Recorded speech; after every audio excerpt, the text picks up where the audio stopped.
If you hear me, if you hear me, what's up, everybody? What's up, everybody? Everybody, what's up? Well, welcome to a beautiful, absolutely gorgeous Thursday, the most beautiful day of the year so far in my location. Um, but rather serious show. It's a rather serious show. We're getting deep into Amber Holder, and hopefully we don't make it past the 3 hour mark. I don't want to do four. It's going to be late if we do that. So just pray with me that we can move a little swiftly and get on through the inestimable value of Amber Holder. And I hope that yesterday you really gleaned from Todd Click the enormity of the situation. So, yeah. Before we get into it, though, let's say hi to everyone who's here. I'm so happy to see you guys. Listen, and I'm trying to get fueled up here. So, sweet dude Shibby, welcome in, sweet dude. Ronnie Reed, welcome in, Ronnie. Bonnie, welcome in, Bonnie. Diamond Eyes, welcome in. Carol, welcome in, Carol. All right, Cindy Goddard, thank you for joining the other channel, the backup channel. Hey guys, please join both channels. Spread the love. We have a live just finished up over there, and it was wonderful to see everybody hanging out over there. Hello, Prof and chat. I'm working but listening. All right. Hello, Freckle Joy, my sweetie. What up? How's California? How's California? Sunshine and shit? Tracy Fleetwood says, hi, everybody. I listened to part one while driving for work today and looking forward to tonight's program. Well, it is part two, so welcome on in, and God bless you. We're happy to see you. And yeah, it's I'm telling you this. They make my job easy. Okay, my job is so easy because the enormity of or the enormous amount of information that's out here. But it's nevertheless a daunting task to start the show. Um, Hello, Prof and Chat. What up, Lornell? And what up, Dawn Leonard? Welcome in, Dawn. Welcome in, Amy. Thanks for the flowers, Amy. Look at you. All right, you ladies coming in. Where's my guys at?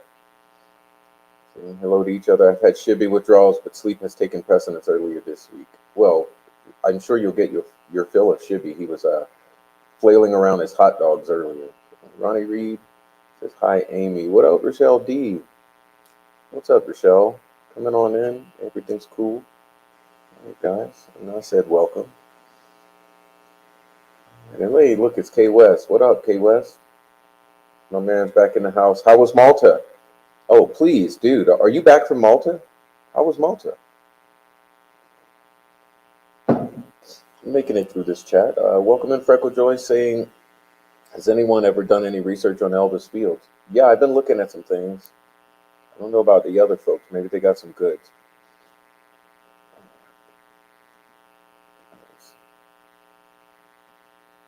We all got to be someone, right? What's a Kanye? Gen C, welcome in, Gen C. Look at you. Gen C coming in saying hello. Emmy Sue, first timer? Welcome in, Emmy Sue. Good evening, Prof and chat. Okay. Guys, I have bad news for everyone. I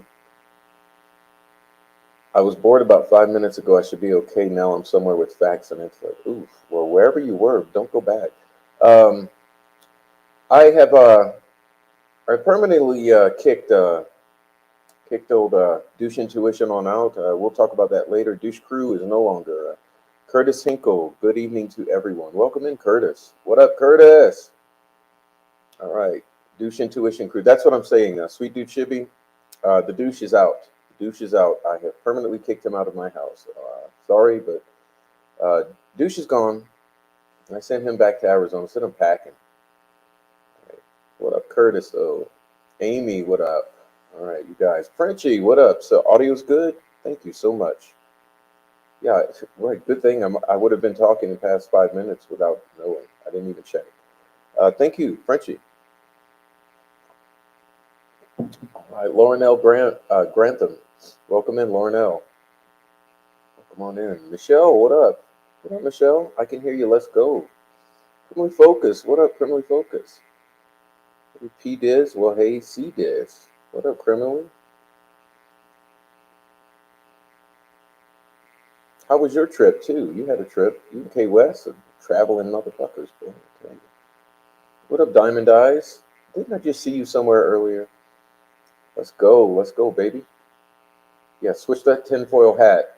Put on the proper hat, please. Take off the dunce shaped one and put on the top hat. All right, what's up, guys? You guys coming on in here? Hey, what up, Lambert Co? What up? You coming on in? Hey, man, don't be late. You're almost late. Good thing I start late. All right, what's up, everybody? Whoa, Curtis, thank you for the super chat. That's early. That's early. Thank you for the super chat. You coming in with the super chat. Thank you so much. Now, that's encouraging. All right, yeah, we got a lot of reading to do, so I need some fuel. This caffeine and chocolate is hooking me up at the moment. But thanks so much, guys. You're a god. You're a blessing. You're a blessing. Bless all of you. God bless all of you. I was just swearing at the snow. Hey, baby, look, no snow here. I mean, it's the most gorgeous day of the year. I'm not joking about that. When I opened the doors, like maybe 10 a.m., I was just astounded. I was like, wow, it's warm. What the hell? The night off and Uber Eats from Wingstop on the way. It's going to be a rainy and windy night. Oh, and you're going to be killing at Wingstop. So enjoy your Wingstop and don't touch the phone when you're eating it. But listen to the show. We're about to get some good business going. I mean, I'm telling you, this Amber Holder, it's a lot. It's a lot. You guys are going to enjoy it. Curtis, you the man. Yeah. Sweet Dude Chibi says, Ronnie Reed, bringing them cannons, I see. Ronnie Reed's a woman, but she got them cannons, I'm sure.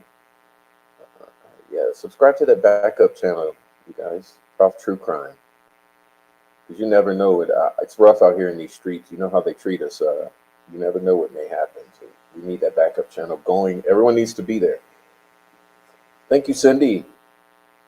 New member, Cindy, on both channels. Wow, Cindy, that's very encouraging, and it's an honor, Cindy, that you've subscribed to both channels and became a member at both channels. That's encouraging. Thank you so much. It's like it feels like a warm welcome. Feels like I'm coming to visit your house, and you open the door with a warm welcome, which everyone loves, right? Don't you love to visit someone, and they open the door and just warmly welcome you on in? And that's what it feels like, Cindy. So thank you so much. Welcome in, Deanna. Welcome in. I got your email, and yes, I had seen that. Someone sent it to me yesterday, but thank you so much, Deanna. I am curious about those individuals, Deanna. Yes, I am curious. Yeah, blessing, Cindy. And Diamond Eyes and Amy says, what up, Curtis? Awesome. Yay, Cindy, new member. Serious tinfoil hat engagement. Yes, the serious one. Yes, we're going to get into Amber Holder and some context around Amber Holder. I'll put it that way. And hey, it's all coming from the record, the court record. We're not doing any hearsay, any BS, like I drew your attention to yesterday. We're surfing on this court record right now. It's serious shit. So, court record. We're not really. You want to call us conspiracy theorists? Go ahead, but I mean, it's not like we're far out there. We're not seeing phantoms in the bushes. I mean, we're reading the court documents. Is Elvis related to the same family that owns Field's gun store in Rushville? Ooh, I don't know. But man, I bet someone will watching the show. You might want to repeat that a little later, Freckle Joy, when all the locals come on in. What up, Gia? Back in UK in 11 hours time, brother. Oh, right. Are you traveling? Are you traveling? R.I.P. douche intuition. Bless your cold heart. Yeah. Ooh, that's That's some heavy words. That's some strong word. That's some strong language, Freckle Joy. You sure that's a fight you want to be starting? Good to see you, Digital. And Digital says, good to see everyone. All right, Digital's up in here. We coming on in here. I really want to stay, but my dogs are getting restless with my neighbor. Bless him. He's done extremely well with them. That's the thing about these fur babies. When I went to Indiana, I had to bring mine with me because my old lady next door, she don't want to handle a 100+ pound beast. I didn't even ask her because I knew that she would probably say yes, but then she would be cursing me. She'd be silently cursing me every day. You know how old ladies would do. She'll say, "Oh yeah, baby, I'll watch him." And I just knew that I couldn't do it to her because she'd be cursing me out every damn day. Until I got back silently in her head and under her breath to her man. Yeah, guys, what up? Thanks for coming in, Bonnie Brown, Peter Taylor. Welcome in, Digital. All right, hi from Scotland. $10 holler. Yeah, Curtis. Curtis gave a $10 holler yesterday, I believe. It's like, come on, Curtis. Thank you so much. Snowed in North Carolina early this morning. Ooh. Cold and wet here, but no snow in central Indiana.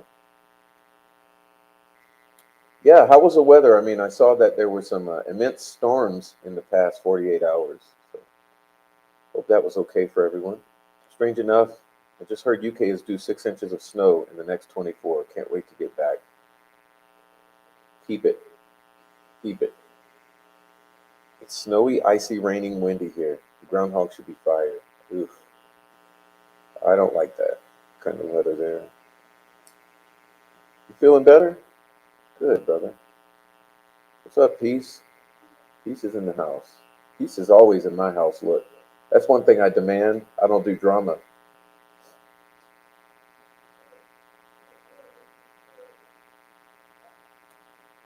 Diamond Eyes. Did you just see the clip or you see the whole 15 minutes? I saw both. I saw the original long video and I saw the little clip. There's a humming on my mic. First of all, thanks for letting me know because I want to know that. But let me figure out what might be causing that. Let's see. Let me take a listen to it. Because I want to know that. But right, let me figure out what might be causing that. Let's see. Let me take a listen to it. I want to know that. Let's figure out what might be causing that.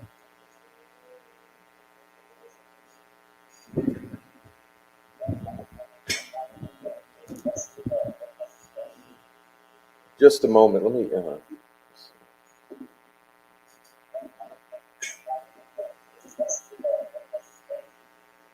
Just a moment. Let me.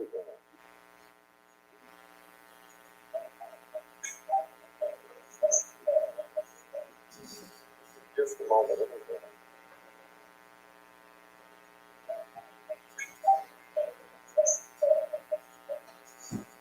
Just a moment.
right, is that better?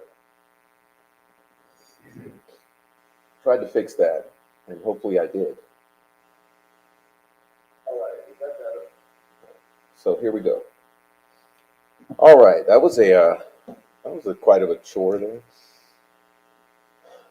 All right, let's keep it going. Let's see. Tracy Fleetwood, thanks for the membership. Yo, Tracy, welcome. You've been so nice around here lately. Thank you so much, Tracy. Remember his tantrum at his call in? Michelle O basically shaming her for being a sexual assault victim. Oh, really? I've had a live link to his cameras for peace of mind. What are you talking about? All right, my power went out. Oh no, Diamond.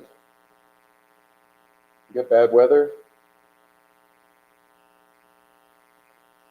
Tracy, thank you so much. Look at you, you gifted memberships. Tracy, come on. Thank you so much. That's kind of you.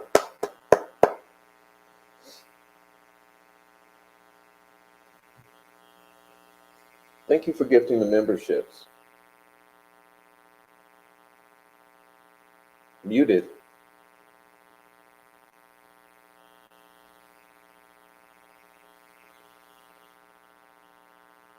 Muted.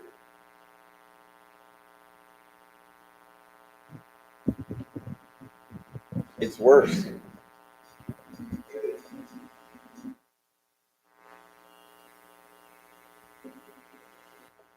It's worse.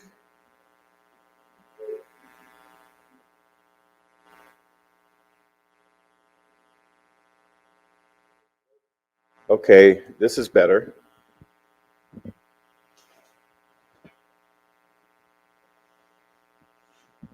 Wow, this is okay. This is better. I got it. Well, I'm sorry for such a rough go at the sound today. There we go. So let's move on. Let's move on. Hopefully it's bearable, okay?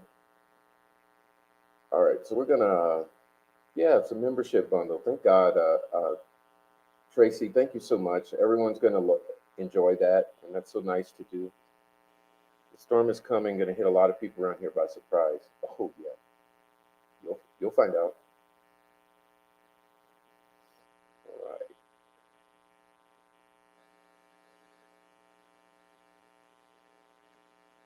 Thank you, Tracy.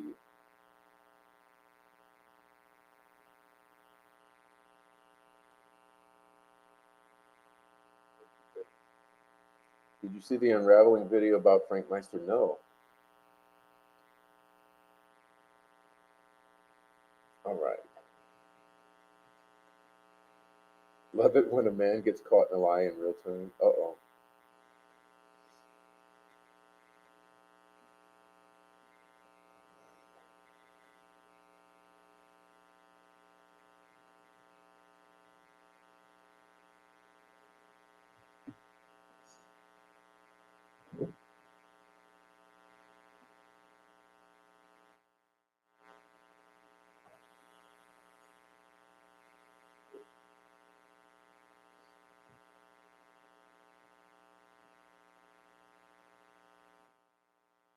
I'm really upset about that noise, but there's nothing I can do at the moment. I got to keep moving.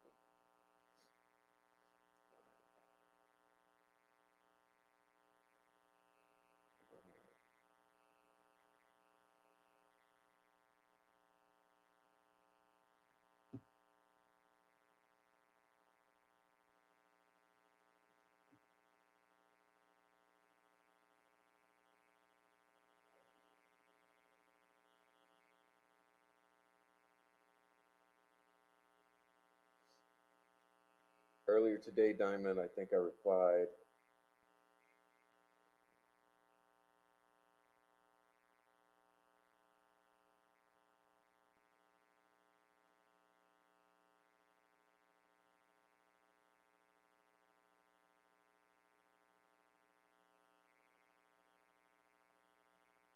comes and goes. Yeah, I was turning up and down volumes on the mixer.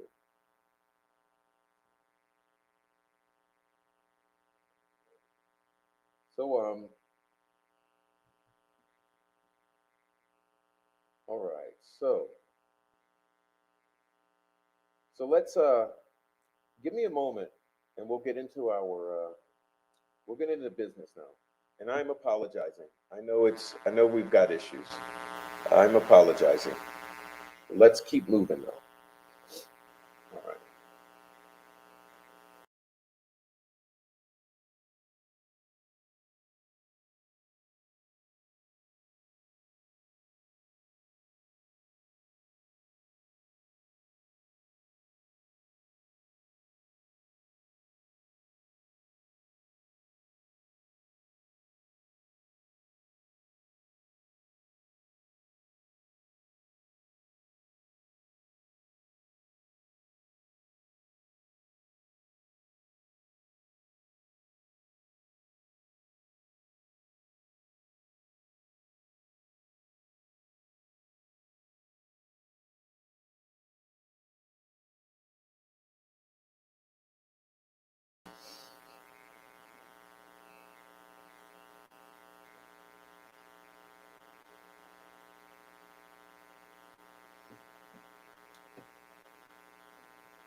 It's not making any sense why I'm having this problem.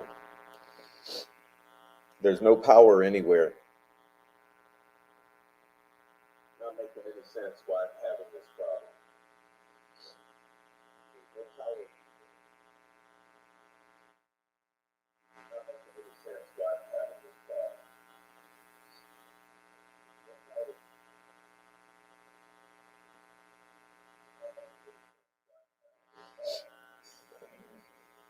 Just a moment again.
I don't understand why tonight.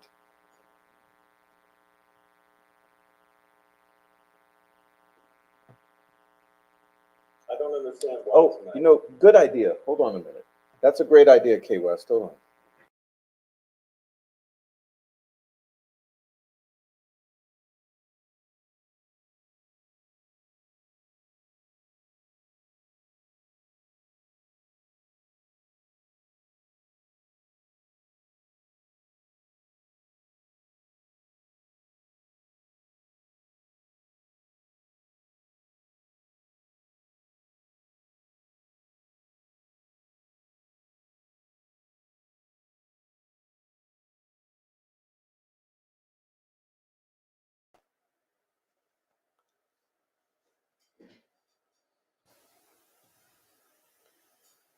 How about now?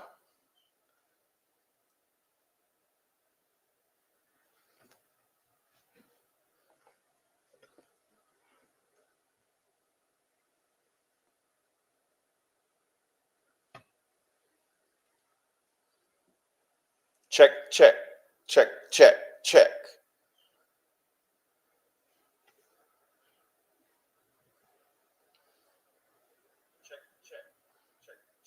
Okay, so good, good. Okay, let's move on. Okay, so let's see. God, oh man. Here we go. So what we're doing, we're going to read this. So look, we're looking at this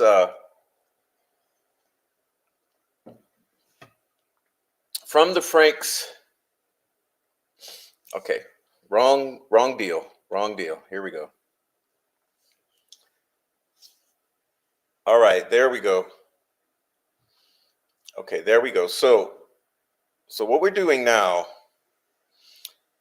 we're going to look at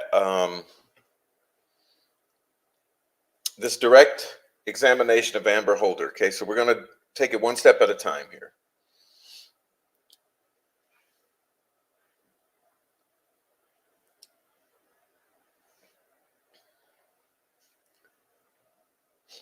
All right, so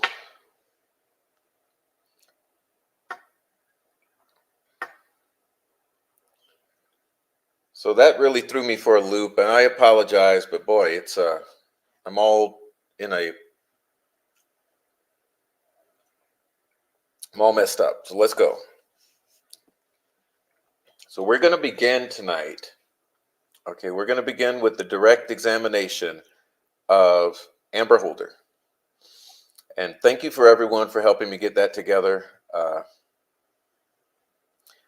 There's something going on here, but we'll fix it out. I'll try to figure it out tomorrow before we do another show. But direct examination of Amber Holder from March 18. Oh, now people are going to start texting, right? Come on.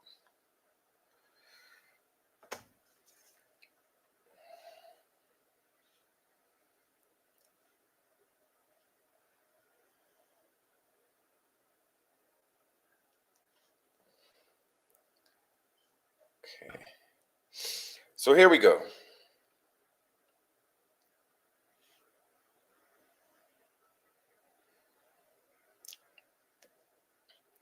Questions for Mr. Baldwin, okay? Mr. Baldwin's here. He's saying, state your name for the record, Amber Holder. Okay. How old are you, Amber? I'm 33. Okay. What do you do for a living? I'm a manager at Public Storage. I work 11 properties. You work 11 properties doing what? I clean the inside of the properties and the outside and help customers. Okay, how long you been doing that? Maybe a year and 3 months. I'll get right to this. Have you ever talked to the police about the murders in Delphi? Yes. Okay. How many times? Twice. Okay, let's talk about the first time you talked to the police. You remember what happened? Yes, at my grandmother's. Okay, how long was that, the whole interview? Maybe an hour.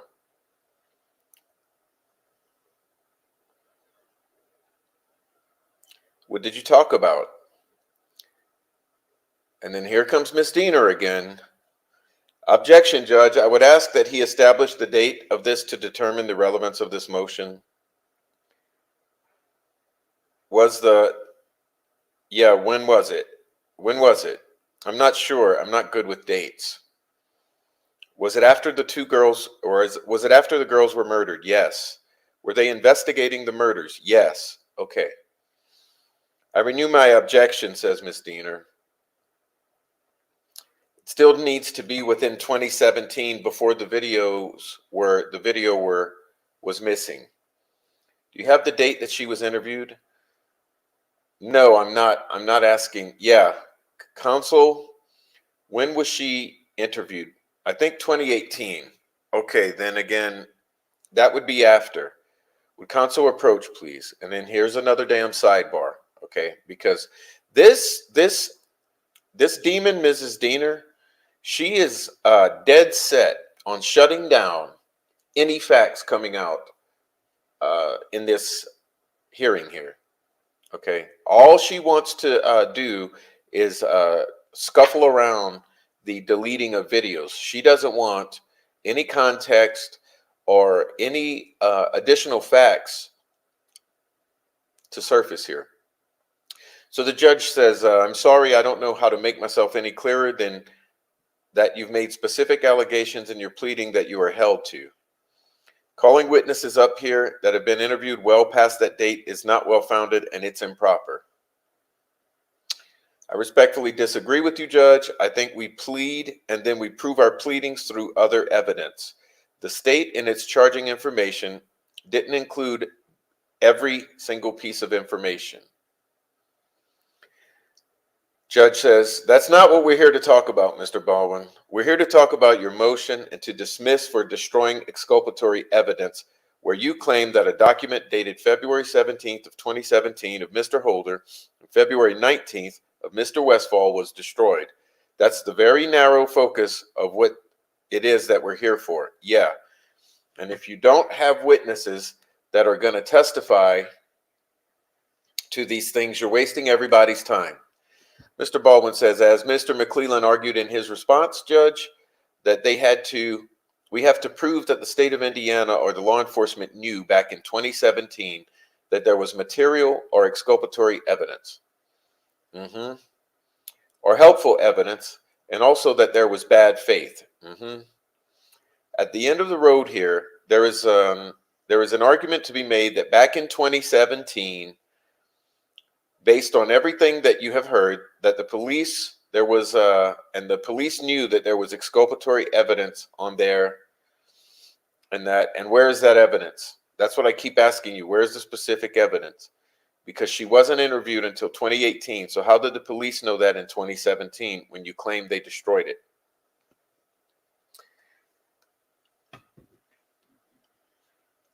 Do you see the arguments that are being made here?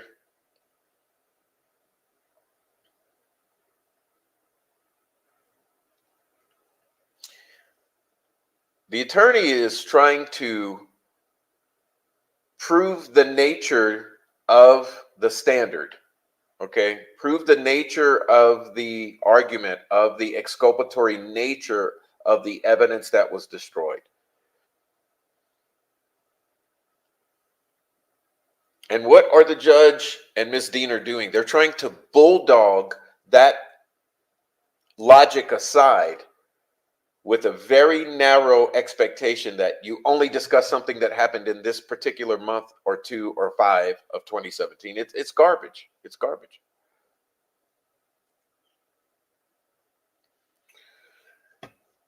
Okay. But Mr. Baldwin makes a really kind of a penetrating argument here. Okay. He makes a very good argument here. Police are not ever going to say, I destroyed exculpatory evidence. It's not going to happen. What is going to happen is other evidence comes out, like what's contained in the Franks memo, that shows that there's an ongoing hiding of evidence, not refusing to investigate, things like that. I'm sorry, but because of the verbiage and the poor way that, I got to say, this transcript is not very good. It's really not. I'm going to criticize the transcriptionist here.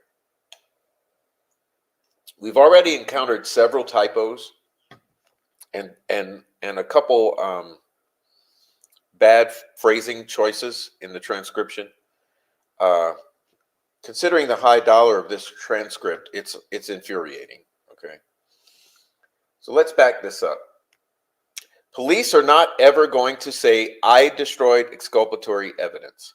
It's not going to happen. What is going to happen is other evidence comes out, like what's contained in the Franks memo, that shows that there is an ongoing hiding of evidence, not, and then he says, well, refusing to investigate, things like that. And this is what we're trying to do. I can't If you expect that there's going to be a police officer that they're going to call, or that I'm going to call, that's going to say, I erased exculpatory evidence, that is never going to happen anywhere in the world. Okay, so you get what he's doing. He's trying to show that what that narrow expectation they're trying to bulldog their way into, put him in a corner.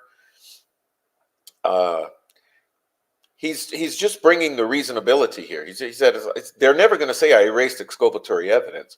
That's not going to happen anywhere in the world.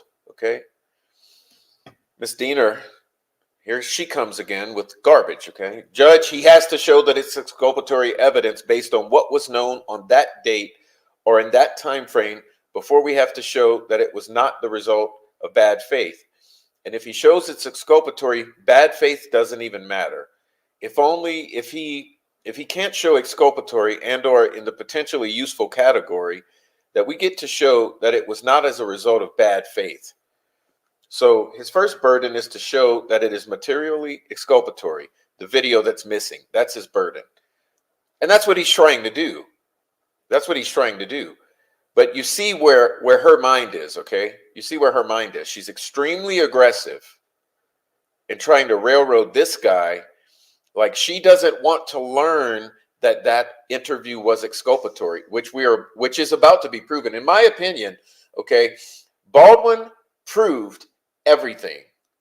He proved that these interviews were exculpatory in nature, etc. But we'll get to that. And like I said, hopefully we don't go very long today because there's a lot more than just what is here, okay? It's an impossible burden, Judge, because it's missing. That's unfortunate, but, says the judge, and Ms. Diener, then concede and shift to potentially useful. You see how bitchy she is?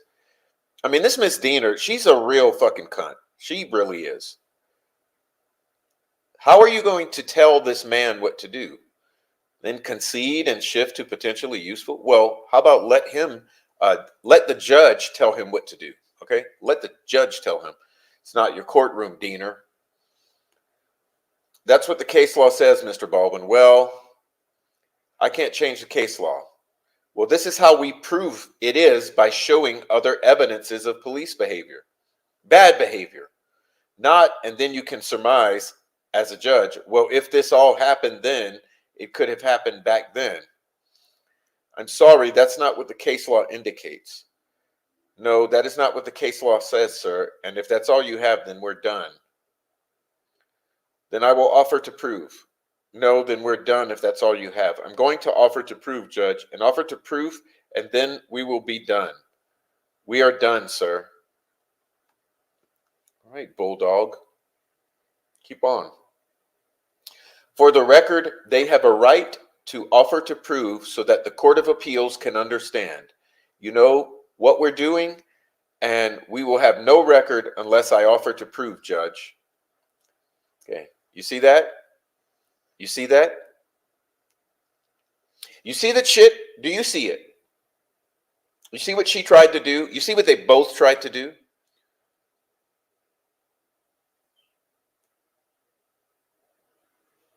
And he corrected her ass. He said, no, we're going to Court of Appeals. You know what's happening here. Let's read that part again. He says, so that the Court of Appeals can understand, you know what we're doing. You know what we're doing. And we will have no record unless I offer to prove. So then she concedes, well, you can sum up your offer to prove, Mr. Baldwin. But again, if all the evidence that you have is after the dates that you alleged, then your offer to prove is, if Amber, thank you, Judge. Okay.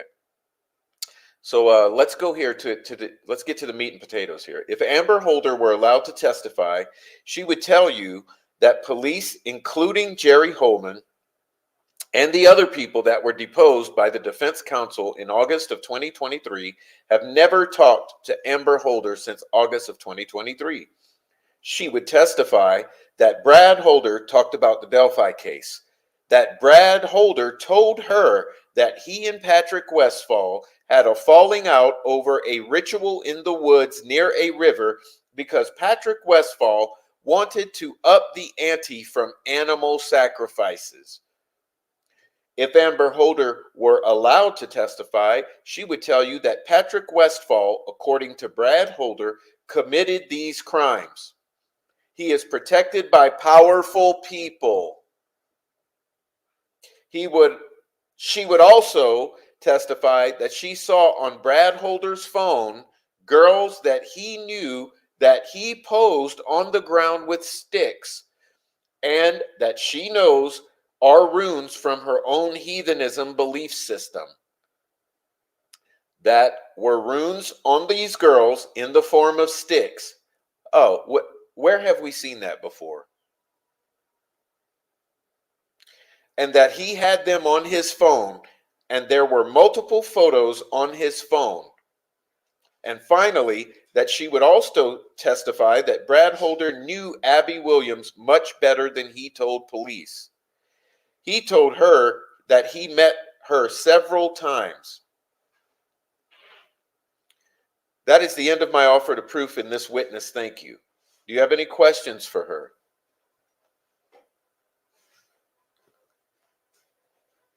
I have no questions for this witness, says Miss Diener. You may step down, ma'am. Mr. Baldwin, we have no other evidence, judge. The defense rests. Okay. I'm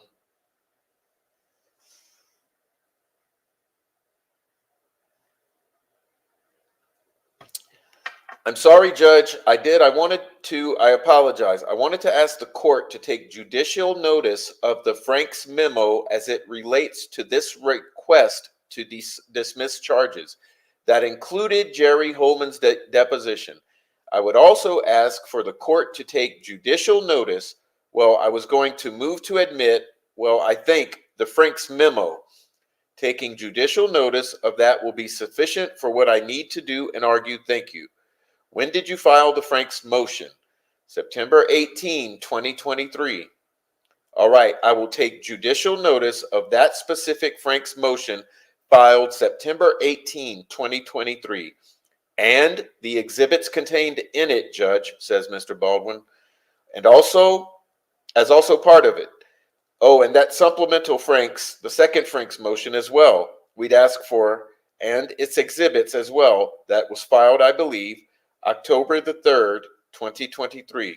So you don't wish me to take judicial notice of the supplemental motion for the Frank's hearing that you filed October 2nd? I do. I thought it was October 3rd. It was October the 2nd? Okay, so here, what we're going to do now, okay, we are going to go back, okay, because remember how I keep reiterating to you that in an ongoing fashion, the defense has continued to renew the Frank's memorandum in an ongoing manner. Okay, it's been several times now that they have brought the Frank's memorandum to date. And with this, it was done again. So let's bring up the Frank's memo, and we're going to read some selected excerpts that are relevant and very important, okay? Very important. Because remember, we did not get to hear from Amber Holder here because of the insane bullshit that occurred in the courtroom, okay? So let's take a look now. We're going to start midway the page. Here, we're on page 16, midway.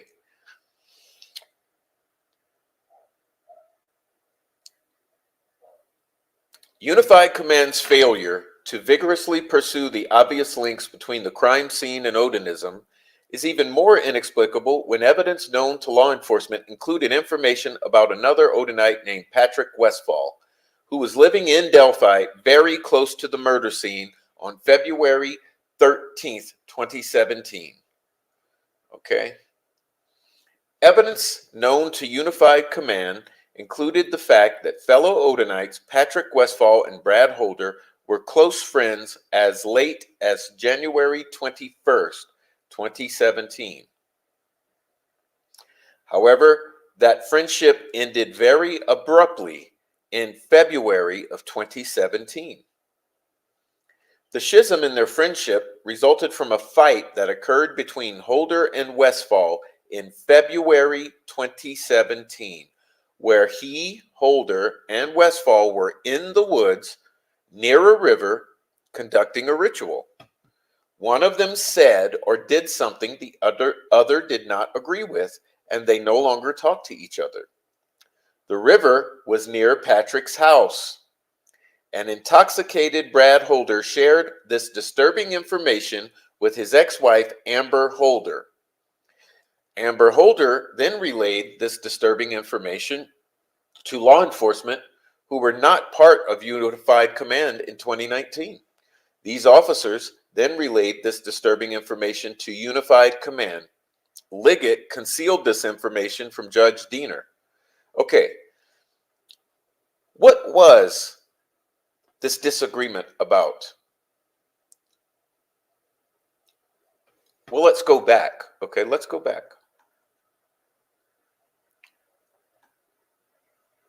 Remember this.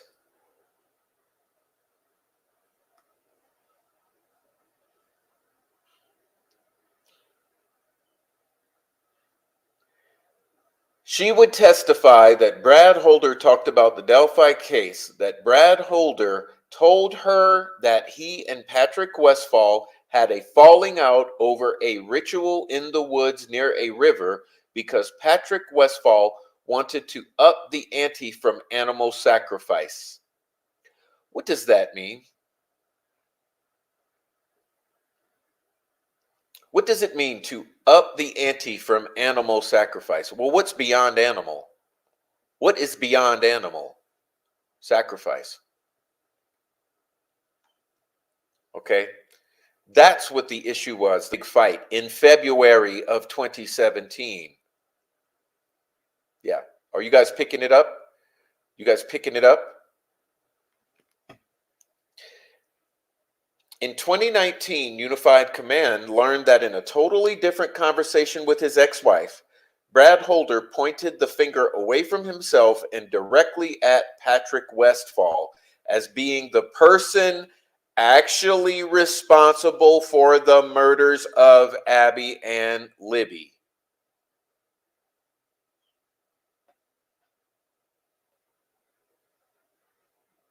According to police reports, Brad Holder told his ex-wife, Amber Holder, that, quote, Westphal and his people killed Abigail Williams and Liberty German because one of their mothers was mixing with other people outside of the mother's race, quote. Are we not dealing with white supremacist freaks? Are we not dealing with white supremacists?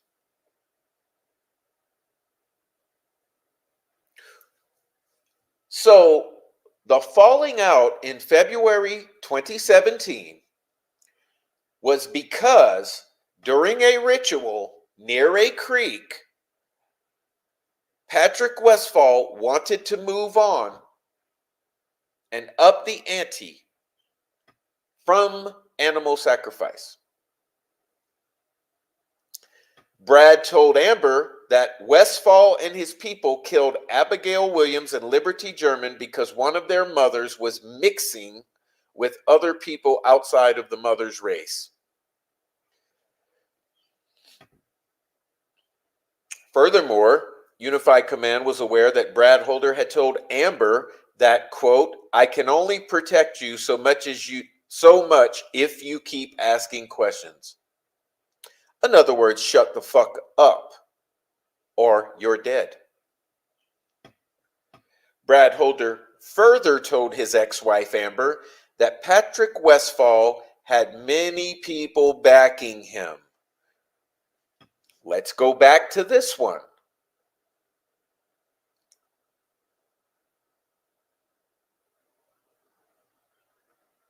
If Amber Holder were allowed to testify, she would tell you that Patrick Westphal, according to Brad Holder, committed these crimes, he is protected by powerful people.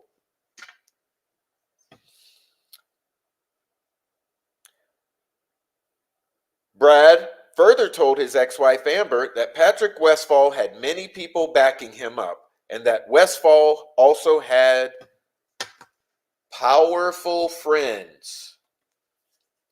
Liggett knew of this information for more than 3 years before Liggett sought a search warrant for Richard Allen's house, yet Liggett never shared that information with Judge Diener. Never. Liggett knew of this information for more than 3 years before he sought a search warrant for Richard Allen's house, yet Liggett never shared that information with Judge Diener. Additionally, Westphal provided a very weak alibi as to his whereabouts on February 13, 2017. Westphal told law enforcement that he was at home the afternoon of Monday, February 13, 2017. The defense is unaware of any search warrant that Liggett sought to enter Westphal's house or whether Unified Command instructed law enforcement to knock on a single neighbor's door to verify Westphal's alibi. Unified Command's failure to continually pursue the obvious links between the crime scene and Odenism is even more disturbing when evidence known to law enforcement included information about another Odenite named Johnny Messer from Rushville. Johnny was a recruiter for the Odenites and was also the connective tissue between the Odenites from the Delphi area, Brad Holder and Patrick Westphal, and the suspects from the Rushville area, Elvis Fields and Rod Abrams. Delphi is located 126 miles from Rushville. Law enforcement knew that Johnny Messer was friends with Brad Holder and Patrick Westphal. He was also recruiting for the Vinlanders. Law enforcement also knew that Messer was acquaintances with Elvis Fields and Rod Abrams. Unified Command theoretically could claim, and actually appear to be claiming, that this connection is simply a bizarre coincidence. However, Unified Command not only knew that Elvis Fields, Rod Abrams, and Brad Holder and Patrick Westphal shared a common acquaintance, and that is Johnny Messer, but also that Elvis Fields and Brad Holder followed each other on Facebook and even mimicked each other's Facebook pages, with Elvis Fields actually recreating the photos that Holder posted on his Facebook page. We spoke about that yesterday. Shockingly, at his August 10, 2023 deposition, Unified Command member Jerry Holman claimed that he did not even know who Johnny Messer was.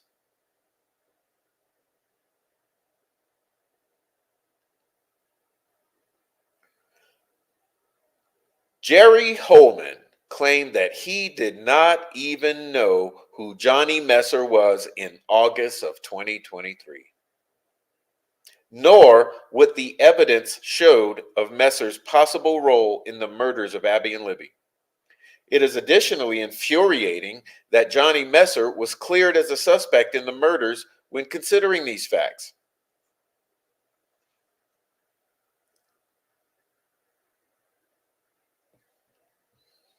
Johnny's ex-girlfriend, Taylor Hornady, told police that Johnny Messer and Patrick Westphal were like brothers.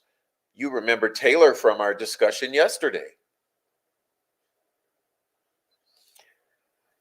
She also told police that she had allowed Johnny to borrow her car on or around Valentine's Day 2017.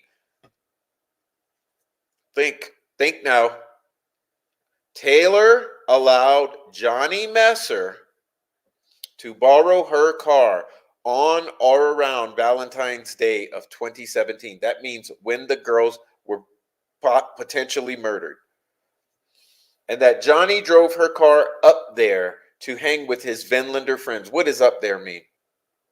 Delphi. Let's read the footnote. Vinlander is a word interchangeable with those that practice Odenism.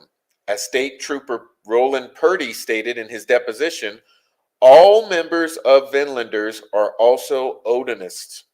Basically, The Vinlanders are a white supremacist group consisting of Odinists Brad Holder, Patrick Westphal, and Johnny Messer were all affiliated with the Vinlander group. Johnny Messer's ex-girlfriend, Taylor Hornady, also confirmed that all Vinlanders were also Odinists, and that Johnny Messer, Brad Holder, and Patrick Westphal were all members of Vinlanders. And remember, we saw yesterday that she testified about the photograph of all of them together with their Vinlander shirts on. When Johnny Messer returned her vehicle, it had dried blood over one side of it. Johnny Messer refused to discuss the details of how the blood got there. Johnny Messer's ex-girlfriend further stated that it took her several car washes to finally remove the blood. Meanwhile, Messer has claimed that he had never, not once in his life, been to Delphi, home of his brother, Patrick Westphal, near the home of his other Odinite brother, Brad Holder. Why wouldn't he just say that he struck an animal? Why would he not just say, oh, you know, I hit a deer. I hit a deer. That's the blood. I hit a deer. No, he doesn't want to discuss it at all. Here's your car. Sorry it's bloody. Clean it up.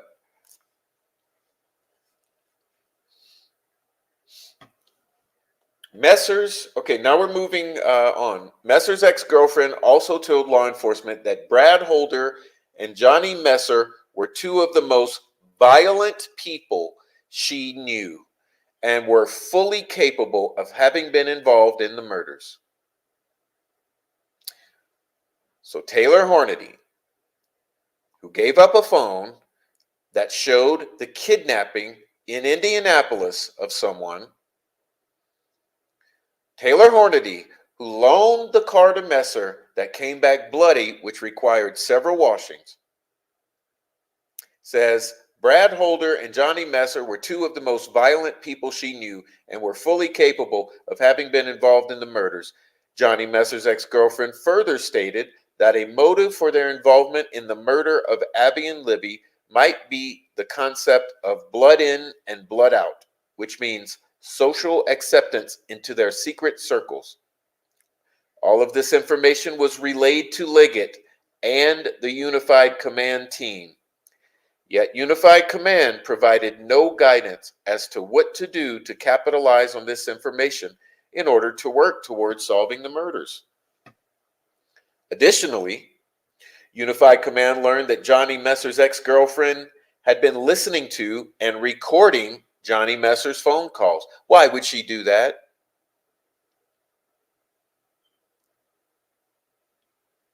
Maybe she's extremely concerned and has actual suspicions that are legitimate that they had something to do with some murders.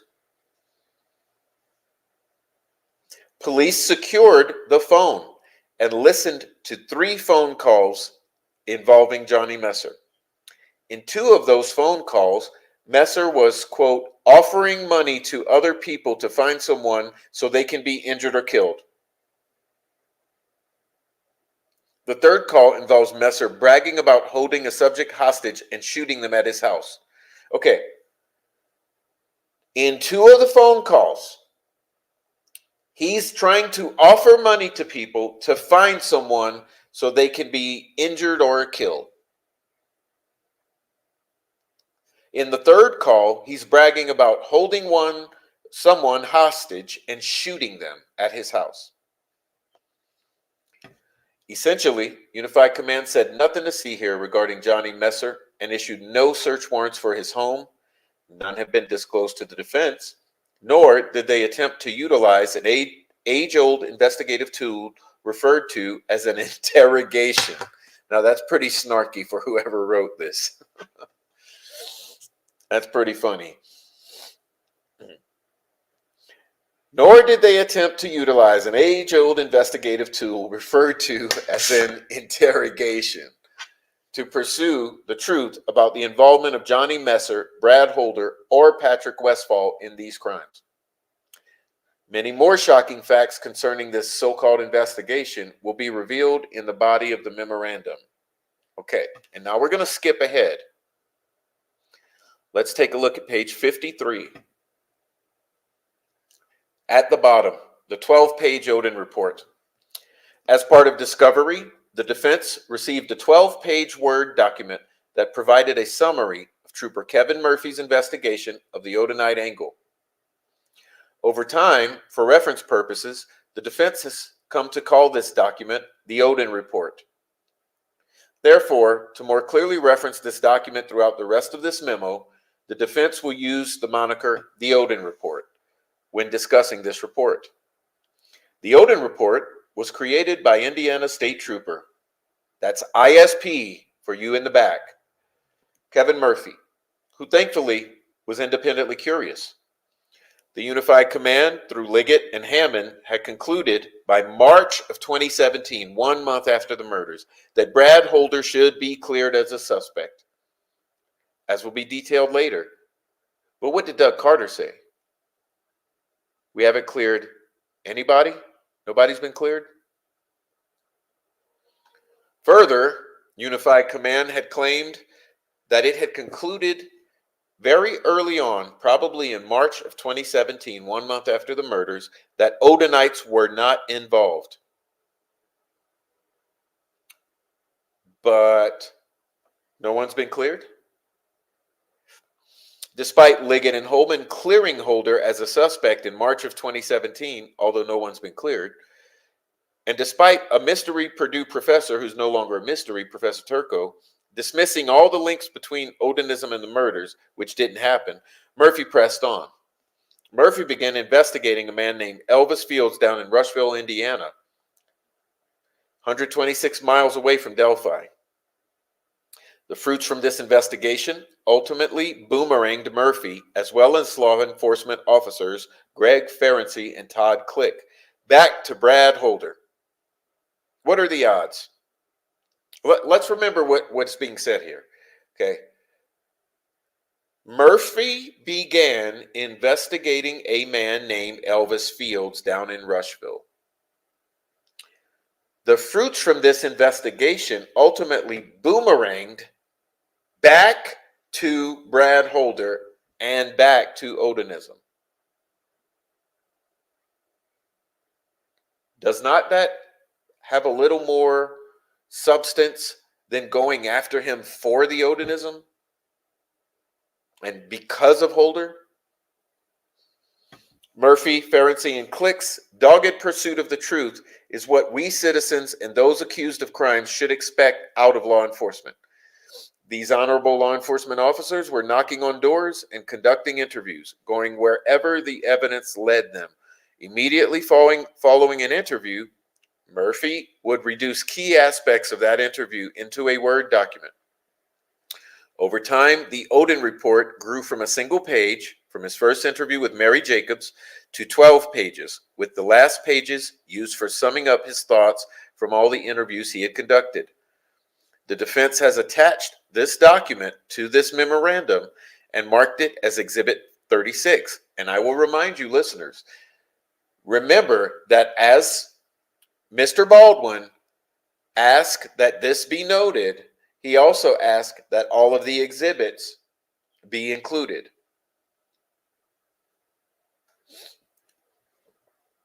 Surprisingly to Murphy, even though he was handing over to Unified Command powerful evidence that really painted a clear picture of who was involved in the murders, Holman and Liggett did not seem interested. Eventually, Murphy said that Unified Command phased out the Odinite Rush County angle. Murphy figured that this phasing out was due to Unified Command knowing things that he didn't know, that eliminated the Odinism angle. Murphy further stated, and I quote, "I kind of took my marching orders and just did what I was told and went where I was needed." Close quotation. In other words, Murphy trusted Unified Command, was doing the right thing. Okay.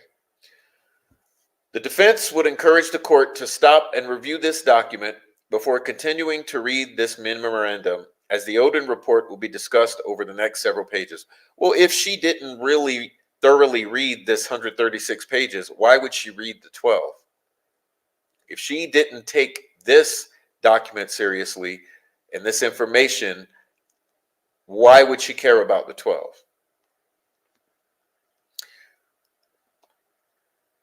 Who is Brad Holder? Who is Patrick Westphal? Who is Johnny Messer? Who is Elvis Fields? Who is Rod Abrams? And why does the evidence strongly point towards these men as having been involved in the murder of Abby and Libby? The Odin report provides much of the information. However, the report is not the only source of evidence provided by the state of Indiana. Let's recall that again.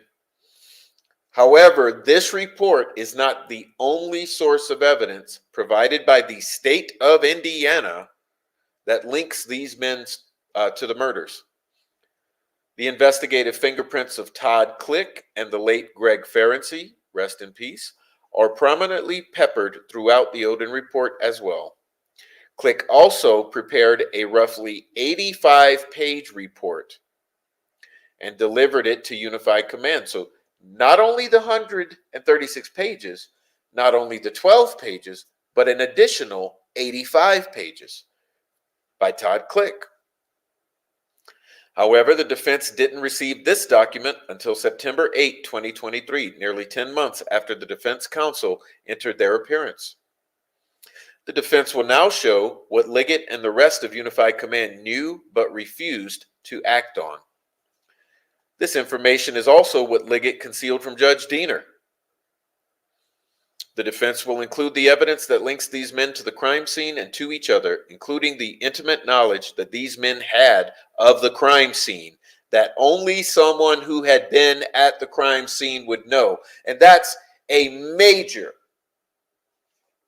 tell, isn't it? Isn't this the reason that details are withheld?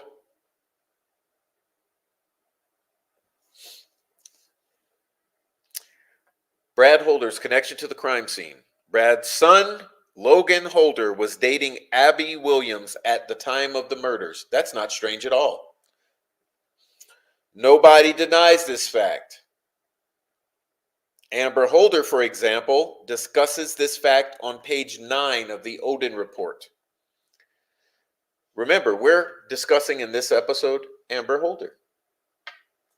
This is what we're doing here. We're talking about Amber today. Exhibit 37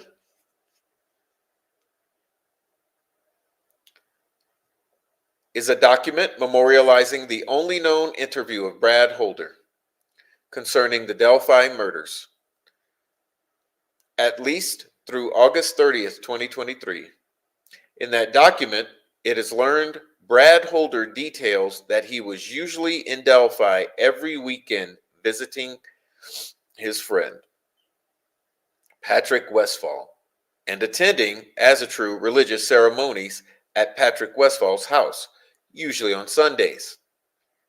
As a true is interchangeable with Odinism. In a report labeled DIN C002561, Patrick Westphal described to law enforcement that as a true was a warrior-type religion with many gods including Odin and Thor. This report is marked as Exhibit 39. Patrick Westphal and Brad Holder had been friends prior to the murders of Abby and Libby. In fact, Patrick Westphal and Brad Holder were found in a photograph together as late as January 21st of 2017. Find attached a copy of said photograph marked as Exhibit 38.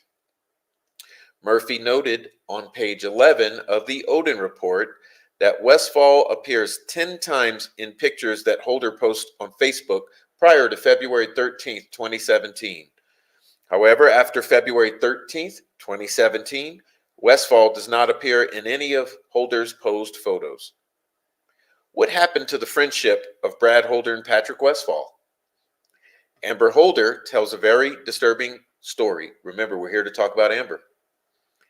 As can be viewed on page 9 of the Odin report, Amber told law enforcement the following. She, Amber, said that Brad spoke of Patrick one time when he was intoxicated. Truth serum. And said that he and Patrick got into a fight and they no longer speak to each other. He told her that he and Westfall were in the woods near a river conducting a ritual.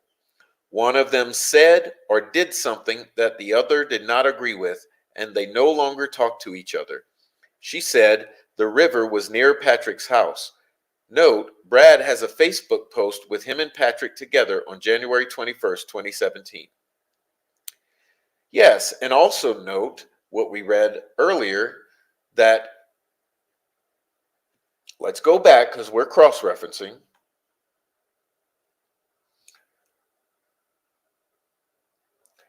She would testify that Brad Holder talked about the Delphi case and that Brad told her that he and Patrick Westfall had a falling out over a ritual in the woods near a river because Patrick Westfall wanted to up the ante from human sacrifice. Patrick Westfall was living, let's go back, in Delphi at the time. Find attached DIN 0002561 marked as Exhibit 39 and filed as confidential. This document is the narrative report of what is believed to be the only interview police conducted of Patrick Westfall. Just like Holder's videotaped interview, as of the date of the filing of this memorandum, the prosecutor still has not turned over the Westfall videotaped interview. The defense only has a narrative that allegedly memorializes Westfall's interview. The defense has requested both Holder's and Westfall's videotaped interviews. Well, the excuse now is that Westfall does not have a videotaped interview and Holder's was deleted. Okay. Westfall was living, the address where Westfall was living at the time was 3.1 miles, or roughly a 7-minute drive. Okay, so let's focus on this part, because people will come in here and people will say, it was 3 miles, it was far from the crime scene. No, it was a 7-minute drive to the crime scene.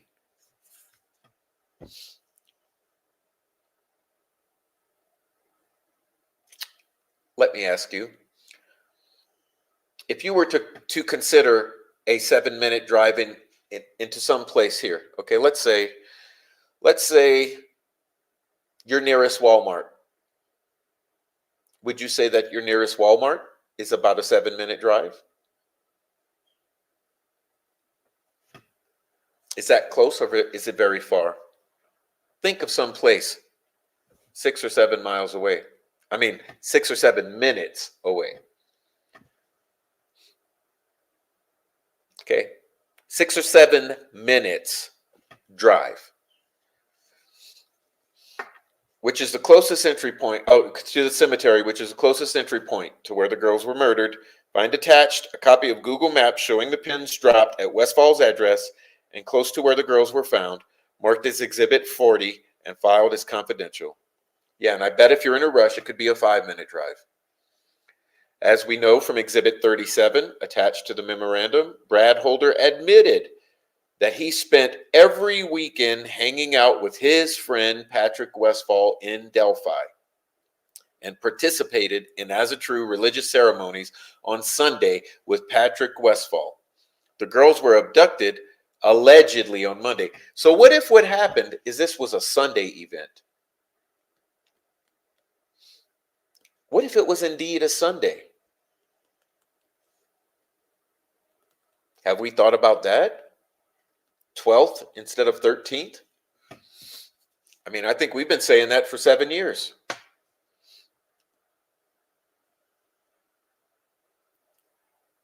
Patrick Westfall appeared to no longer be friends after February 13th, 2017. Defense is unaware as to whether law enforcement were even mildly curious enough to seek Brad Holder or Patrick Westfall out to ask them about that explosive information that Amber told police about an argument over a ritual gone bad in the woods sometime in February 2017. Remember, we're here to talk about Amber. Additionally, Richard Allen's defense team is unaware whether law enforcement sought a search warrant for Brad Holder or Patrick's homes. Okay. Amber Holder tells a second and equally disturbing story. When interviewed a second time, Amber discussed another conversation that she had with Brad Holder. Okay, listening ears. She had gone to Brad Holder's house to visit him. While the children were upstairs, she inquired about Patrick Westfall under the ruse that Amber's girlfriend had a date with Patrick. This is what is contained on page 10 of the Odin report. And I'll quote, Brad became very nervous and told her that she needed to stay away from Westfall or she would end up dead. Quote. She said that Brad told her Westfall and his crew was responsible for the murders of the girls in Delphi and a fire that killed 2 girls. I asked her if she knew of the fires in Florida that killed 4 girls, and she said she was not familiar with any fires that killed any children until Brad mentioned it today. She said Brad may have been talking about the fire, but had the number of killed wrong. She said Brad told her that Westfall and, quote, his crew had friends in several states and that they have no problem killing race traitors. Please keep in mind that race traitors does not spell Traders, but traitors, Traitors. Race traitors. I asked her to clarify race traitor, and she said she believed it meant white people who mix with other races. Yes, and what about black people who mix with other races? Is that why Galen's house was torched? Amber said that Brad told her that Westfall belonged to a group called the Venlanders and 22. Brad told her that Westfall had many people backing him up.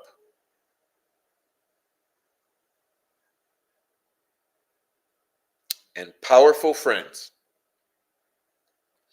She said that Brad was very nervous while telling her these things and was whispering like he was fearful someone else would hear him. She said throughout that conversation, Brad was constantly telling her to stay away from Westfall. He also told her that Patrick had killed a lot of people and it didn't matter if they were innocent or not. Amber truly believes Brad is scared of Westfall. Prior to Amber leaving, she said that Brad told her to stay off Westfall's radar. And I can only protect you so much if you keep asking questions. He also told her that if Westfall found out she was married to him, that she would be in danger. Brad also questioned her on why Westfall would be going on a date, that he was under the impression that Westfall was married or engaged to someone. Okay? Imagine being an investigator trying to solve a horrible murder, having learned all of this information. What would a good investigator do? What would a good leadership in the form of unified command do with this information? We would ask the court to think about all the tools that law enforcement had in its arsenal to pursue an investigation once these explosive stories were told. Doesn't appear that unified command did anything. The question then may be, did they, including Liggett, want to do anything to investigate the Odinites? Was Uniform Command and Tony Liggett acting intentionally or recklessly in the way that it conducted the investigation? Again, let's ask that question again. Was Unified Command and Tony Liggett acting intentionally or recklessly in the way they conducted this investigation? And by extension, was Liggett acting intentionally or recklessly when concealing this information from Diener and misrepresenting witness statements and outright lying in his affidavit for the search warrant? Okay. Just a side note,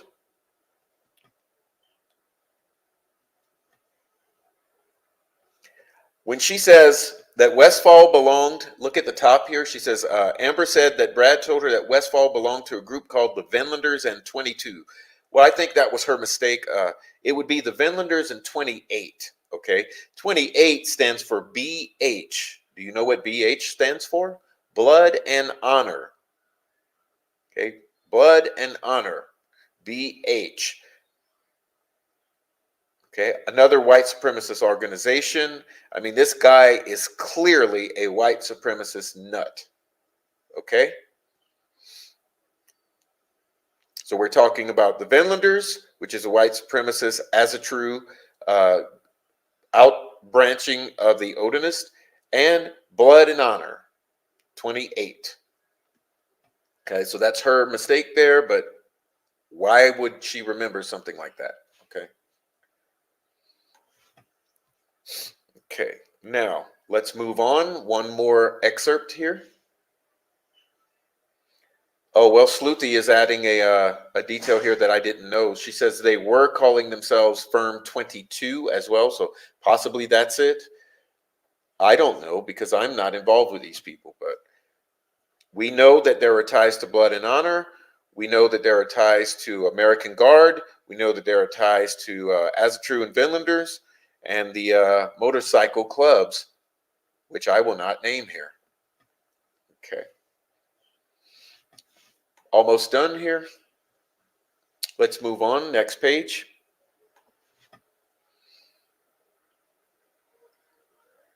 Okay, a few more pages and we'll be done with this. Elvis described forming horns out of sticks and placing them on Abby's head at the crime scene. Photos confirm Elvis's statement. Perhaps the most damaging piece of evidence that links Elvis to the crime scene was found in an unusual place, the middle of a report that memorialized the results of Mary Jacobs' polygraph examination.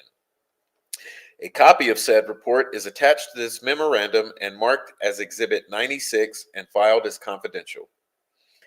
In Mary's pre-examination interview, polygraph examiner Stephanie Thompson, no red flags there, recorded that Mary Jacobs stated the following, and I will quote, Elvis told her, Mary, that Abigail is a little troublemaker and that he placed leaves on her and used sticks to give her horns.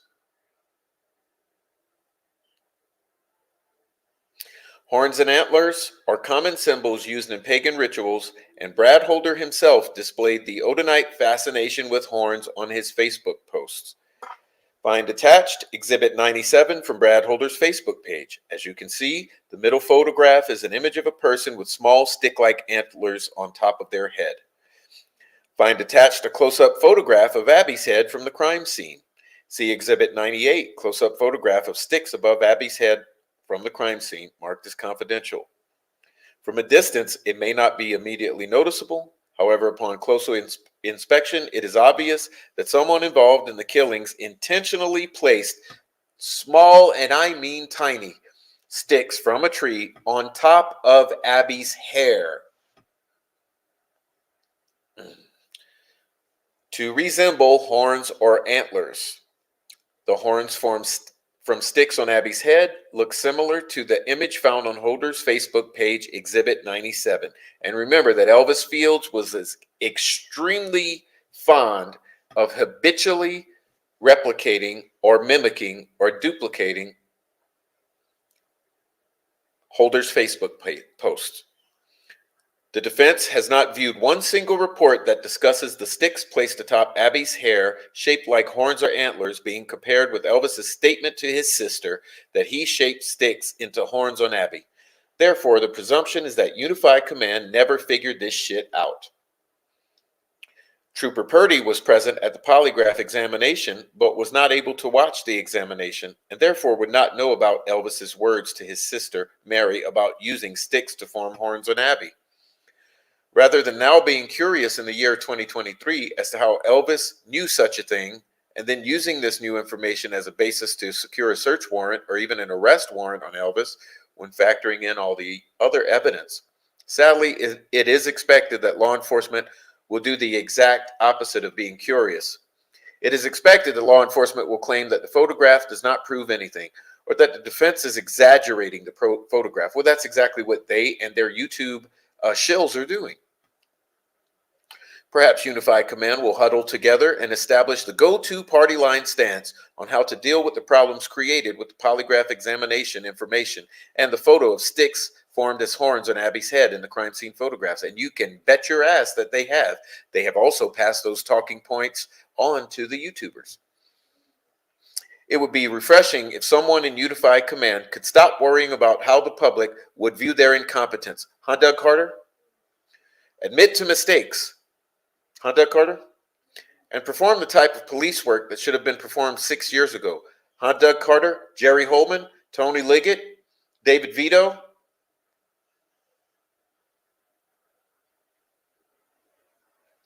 The defense is not holding its breath. As the defense told Holman in his deposition, the unfortunate expectation is that Holman and Liggett will try to figure out how to solve that problem rather than to solve the case of who murdered those girls. Elvis's insider knowledge of the crime scene may be a place for Holman to start. Let's phrase that again. Would someone please duplicate this so I can put it on the screen? Elvis's insider knowledge of the crime scene may be a place for Holman to start.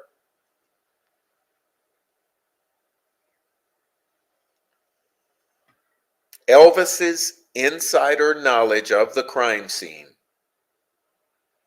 may be a place for Holman to start.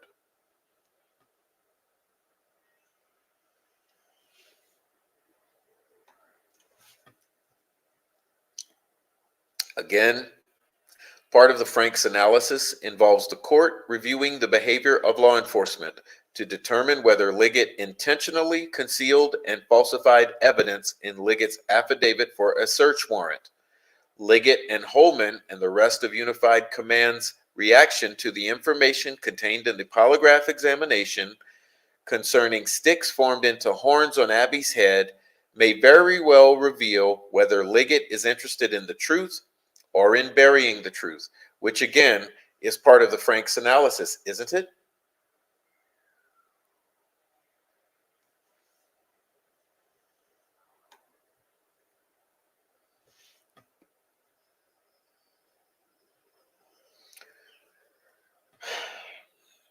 Patrick Westfall's connection to the crime scene. Much of what connects Patrick Westfall to the crime scene has been discussed in the section detailing what connected Brad Holder to the crime scene. To shorten this section, the defense will numerically lay out both the evidence previously discussed as well as a few other pieces of evidence that tie Westfall to the crime scene. If the fact or piece of evidence has been discussed in previous section, the defense is not going to drop a footnote to that reference, as currently the defense has 126 footnotes and believes the court may appreciate not duplicating footnotes to reference exhibits already discussed and attached to this memorandum. This will help shorten the already long memorandum. Okay, let's read these four. Brad Holder and Patrick Westfall were friends at least until late January 21st, 2017, as proven by a Facebook photo previously mentioned.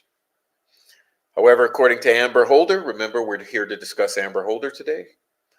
According to Amber Holder and law enforcement monitoring Facebook posts between Holder and Westfall, a fight between Brad Holder and Patrick Westfall occurred sometime in February 2017 concerning a ritual gone bad in the woods near a creek. The Odin report, in the Odin report, Brad Holder told Amber Holder that the person that murdered the girls was Patrick Westfall and his crew. Brad Holder told Amber Holder that the person that murdered Abigail Williams and Liberty German was Patrick Westfall and his crew. Furthermore, as referenced in the Odin report, Brad Holder told Amber Holder that Patrick Westphal is dangerous and has powerful friends that will protect him, and that she needs to back off or he will not be able to protect her. Okay, let's move on. One final excerpt.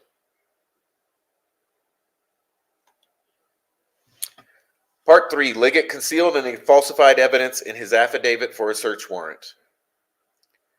The concealed and falsified evidence blows Liggett's timeline apart, which explains why he concealed and falsified the information. Hello?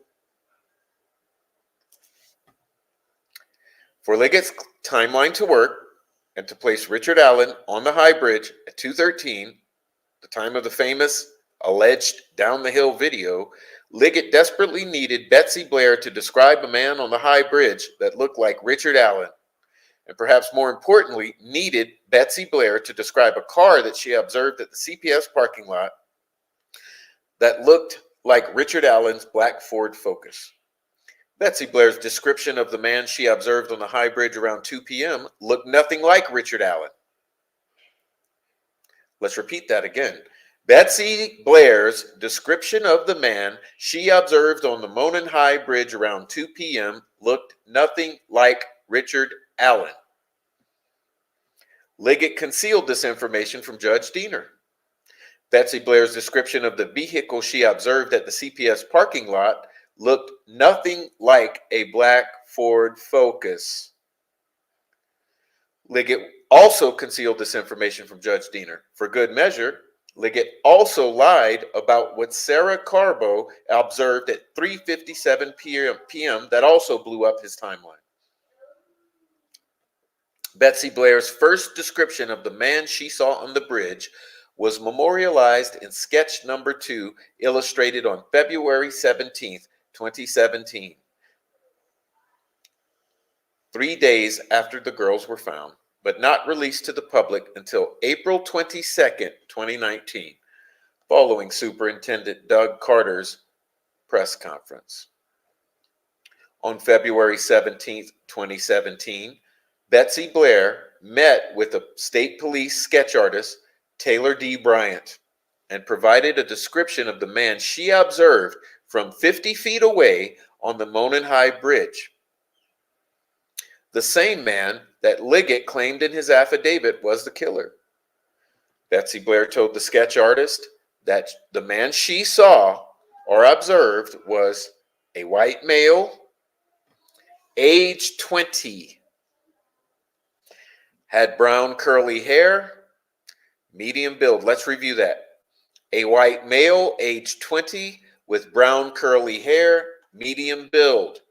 Find attached and marked as Exhibit 103 the unredacted facial identification reference sheet, filed as confidential, that contains the description that Betsy Blair provided to the sketch artist. Also find attached a copy of the sketch that Taylor D. Bryant produced from Betsy Blair's description of the man she observed on the bridge, marked as Exhibit 104. The illustration is also called Sketch 2, or the Young Guy sketch, because it was released to the public second. Upon looking at the sketch, Betsy Blair told the sketch artist that the illustration was a 10 out of 10 for accuracy. Blair's 10 out of 10 comment is memorialized in a report identified as incident number 170091S03. This 10 out of 10 wording can be found in the second full paragraph. Find attached the unredacted report marked as Exhibit 105. So the guy that Betsy Blair describes is the Young Guy sketch, released in 2019, that looks nothing like one Richard Allen. She also believes this gentleman was 20 years old with poofy, curly, brown hair and a medium build. The Unified Command did not release Betsy Blair's sketch to the public for over 2 years. Instead, they first released the Sarah Carbo sketch, also called Sketch Number 1, or the Old Guy sketch, because it was released to the public first. The Sarah Carbo sketch was illustrated by the FBI sketch artist Plants from Detroit on June 19, 2017. It released to the public on July 17, 2017. Find attached a screenshot from WTHR News, Indianapolis, showing the release of Sketch 1, Exhibit 106. Who was the person that Sarah Carbo was describing in her sketch? According to Liggett's affidavit, at approximately 3:57 p.m., Sarah Carbo observed a man walking westbound on County Road 300 North. Sarah Carbo was headed eastbound on County Road 300 North, operating her motor vehicle while simultaneously observing this man walking on the road toward her on the opposite side of the road. This is the same man that Sarah Carbo described for the sketch artist on June 19, 2017. We will be discussing Sarah Carbo's description of that man later. Roughly 2 years later, in March 2019, Betsy Blair met with Tony Liggett, frustrated that her sketch, the second sketch, the young guy sketch, had not been released to the public. See Exhibit 105. Betsy was frustrated because sketch number 1, which had been released to the public almost 2 years before, did not match the man that she observed on the high bridge. Betsy even commented that sketch number 1 was wrong. Find attached a flash drive containing Betsy Blair's March 7, 2019 interview with Tony Liggett, marked as Exhibit 107. Betsy Blair states that sketch number 1 with the golf hat is wrong. Certainly, it was odd that the Sarah Carbo sketch was chosen to be released over the Betsy Blair sketch for the following reasons. Betsy Blair provided her description to the sketch artist only 4 days after seeing the man on the bridge, while it was fresh on her mind. Compare with Sarah Carbo, who provided her description to the sketch artist 126 days after she observed the man on the road. Betsy Blair had a good look at the man's face while stationary from only 50 feet away. Sarah Carbo was not stationary, but rather traveling down the road, operating her vehicle while simultaneously trying to observe the man on the road. During her March 7, 2017 interview, Betsy Blair was talking with 2 members of Unified Command, Kevin Hammond and Tony Liggett. At this interview, Betsy Blair told Liggett face to face that the man she observed on the high bridge fit the following description. Okay? The man was slender and youthful looking. He was more boyish looking. The man was in his 20s to early 30s. His hair seemed poofy, just as the sketch portrayed. He had no facial hair that she can remember. Finally, on April 22, 2019, Unified Command released Betsy Blair's sketch number 2 to the general public. In fact, upon its release, Superintendent Doug Carter commented that the man in Betsy Blair's sketch, the young guy sketch, was responsible for the murders. This is April 22nd, 2019. Also at the time, Doug Carter also stated that sketch number 1 had now become secondary to the investigation. The fact that Sarah Carbo's sketch number 1 had become secondary to the investigation is confusing, considering Liggett's and Holman's claim that sketch number 1 and sketch number 2 are the same person.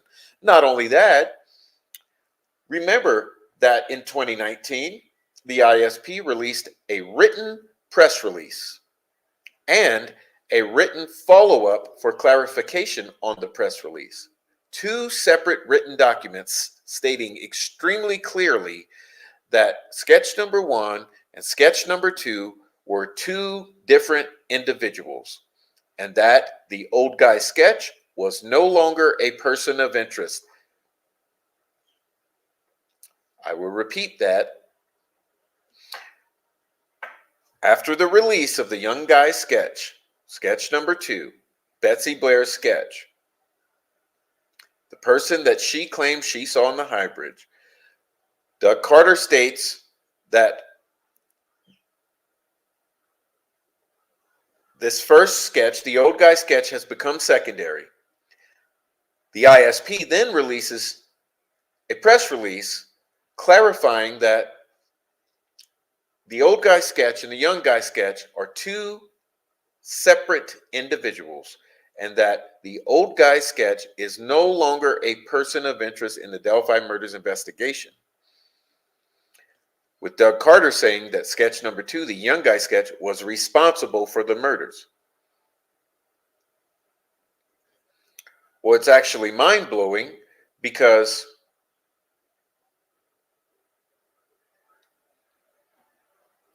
at this point, Liggett, Lesenby, and Doug Carter all claim now that Richard Allen is both sketches.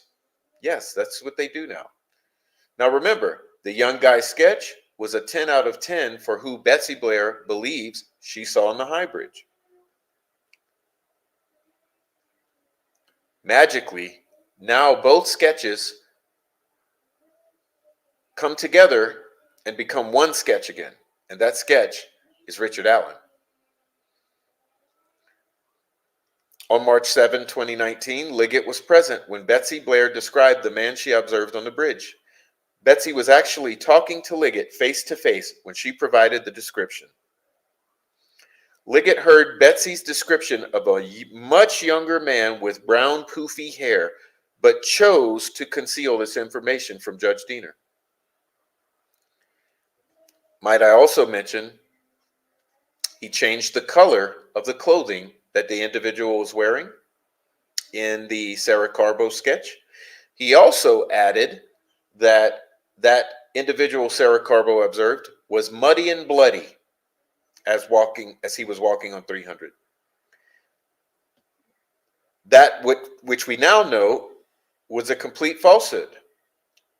That what Sarah Carbo actually said was that the individual was muddy.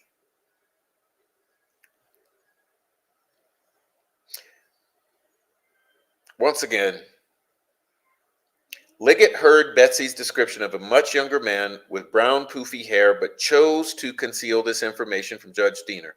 Blair's description of a youthful, boyish-looking person in his 20s. And let's go back over that.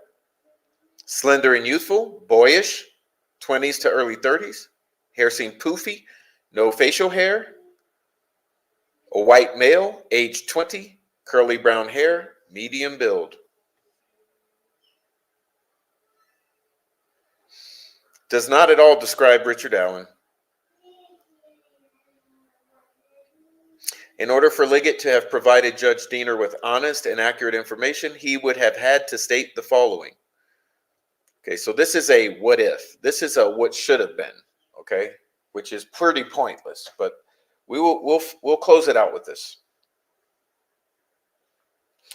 I, Tony Liggett, believe Richard Allen is the man that murdered the girls for the reasons stated herein. I also believe that the man that Betsy Blair observed on the bridge is Richard Allen, and therefore the killer. However, I must also inform the court that the man Betsy Blair observed on the bridge really looks nothing like Richard Allen. Whereas Richard Allen was a man in his mid-40s with short or even shaved grayish hair.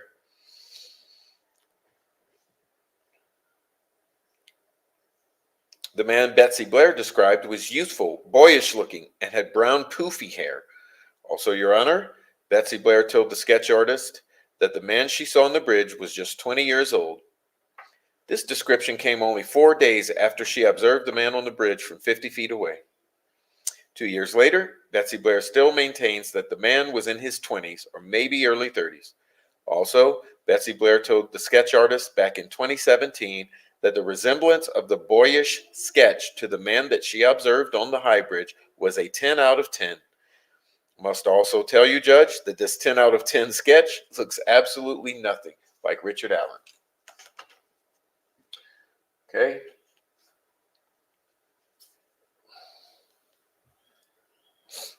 And what I would like to do, it may take me a moment to do, guys, but please give me the grace of time, because I think considering the subject matter that we just covered in the past hour and a half or two, it would be pertinent to show you a single photograph that you may not be aware of that is related. Okay.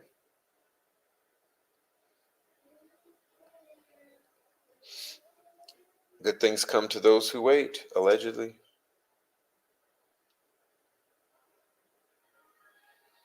Okay, here we go.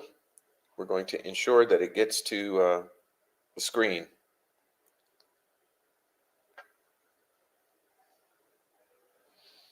It's going to take a moment.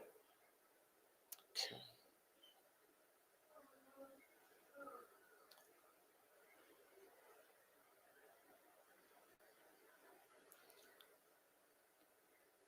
I didn't have this ready to go, so that's the deal. But it's coming. All right, let's pull it up.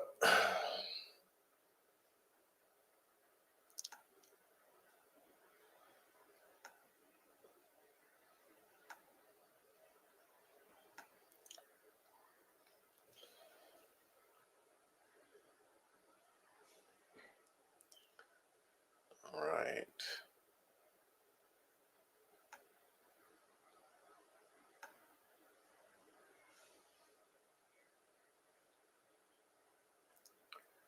Last one here. Let's see.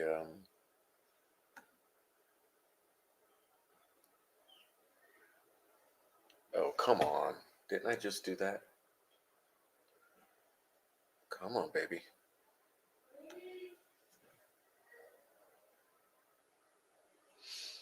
It always takes time. Let's pull that up.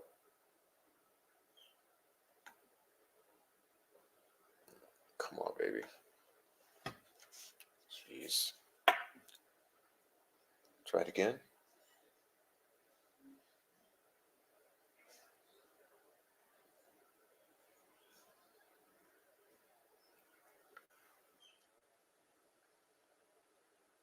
What an aggravation.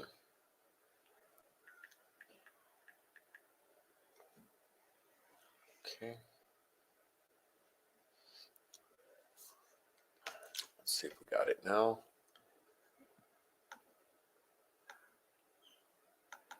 There we go.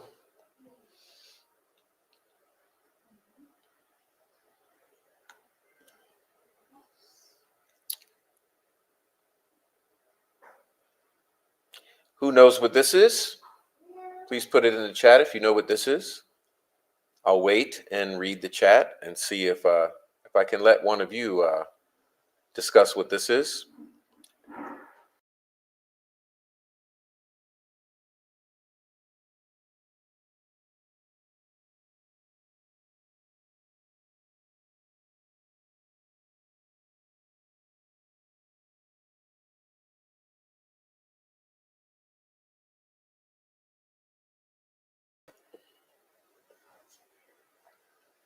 Please note please observe the date.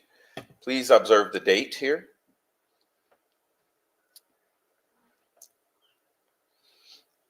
Please observe the date.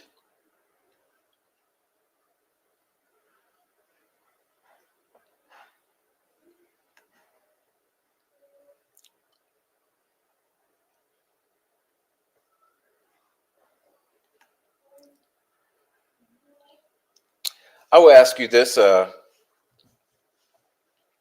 Was Galen Rose known to be a race trader? Was she known to mix races?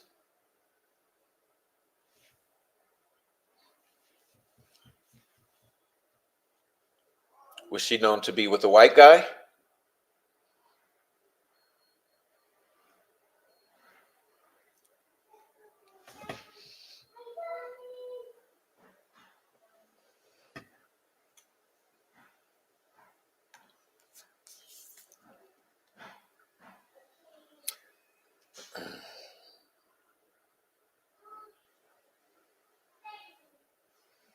Okay, let's see. Let's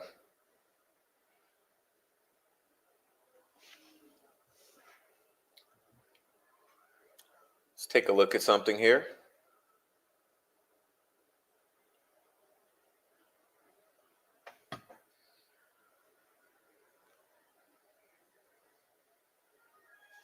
Take a look at this.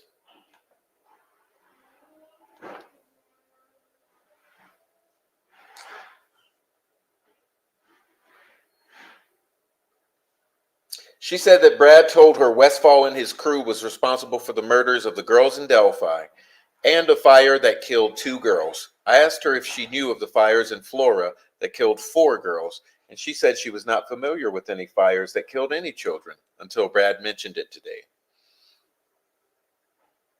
She said Brad may have been talking about that fire, but had the number of killed wrong.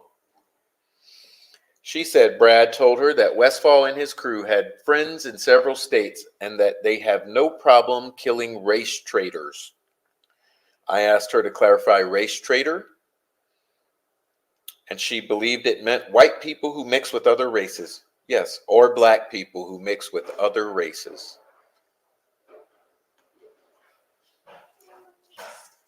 One day before the Flora fire, there's a ritual. One day before the Delphi murders,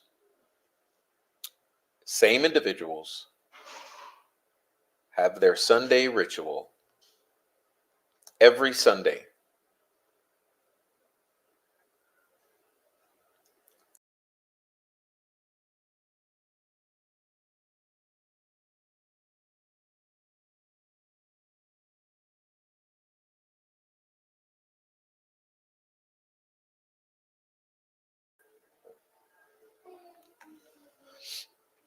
So that is our presentation on Amber Holder.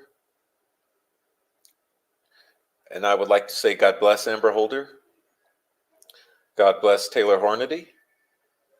And protect them.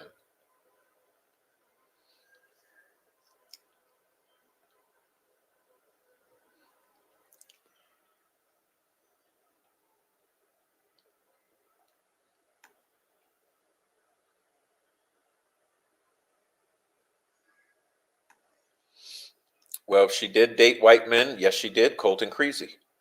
My theory could be in order to preserve the white race, they sent a message to the white guy by setting fire and taking their lives. Was she meant to die?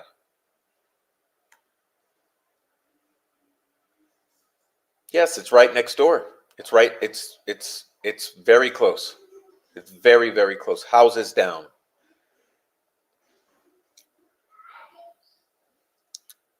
It's on the block. It's right there.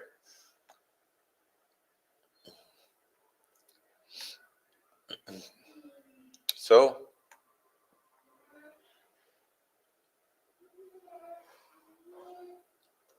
he was there with Jennifer Barnes Dean and Thomas Miller that very day.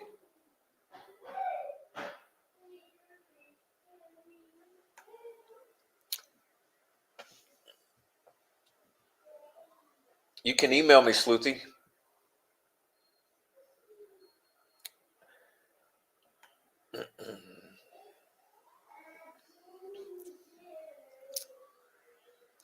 Jennifer Barnes Dean, friend of Greeno, convicted murderer, catfishing murderer. At that, yes, a horrible, horrible woman, a murderer, and a dope dealer, and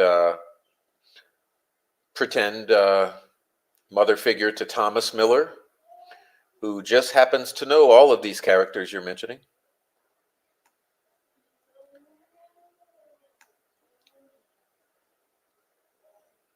Email.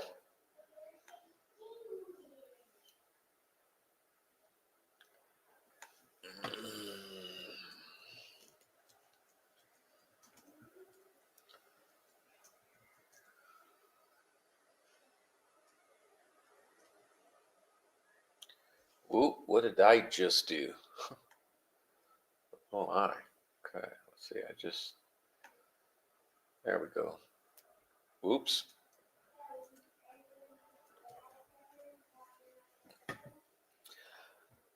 Let's go back before I exit the documents. I'm sorry, I just got to go back. I just thought of one thing, but where is it?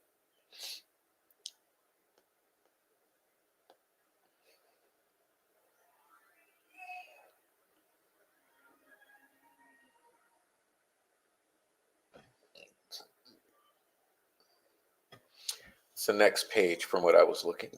Pardon. There it is. It says, remember, we're talking about Amber today.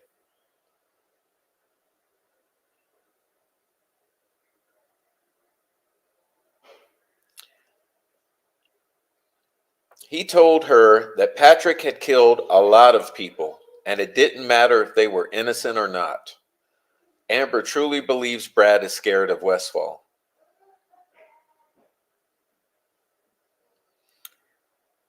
Brad also told her that Patrick had killed a lot of people, and it didn't matter if they were innocent or not.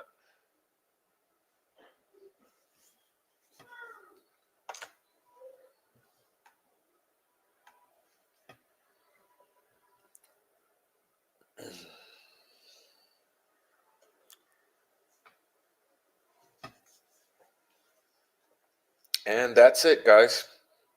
That is the presentation on Amber Holder. And like I said, God bless Amber Holder.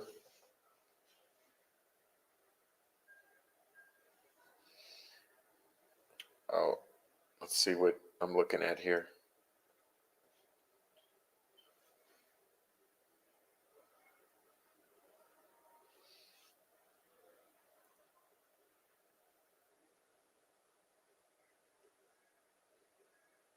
Oh, I see what you mean about 22. Is that what you mean to send the 22?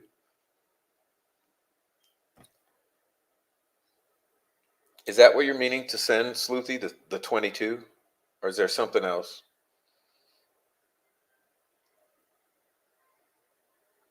Maybe there's something else I don't know. There's something else coming. Yes, 22. Okay, thank you, Sleuthy. Yeah, God be with Amber Holder. And today was our Amber Holder deep dive. And I'd like to remind you all that all of this is coming from the record.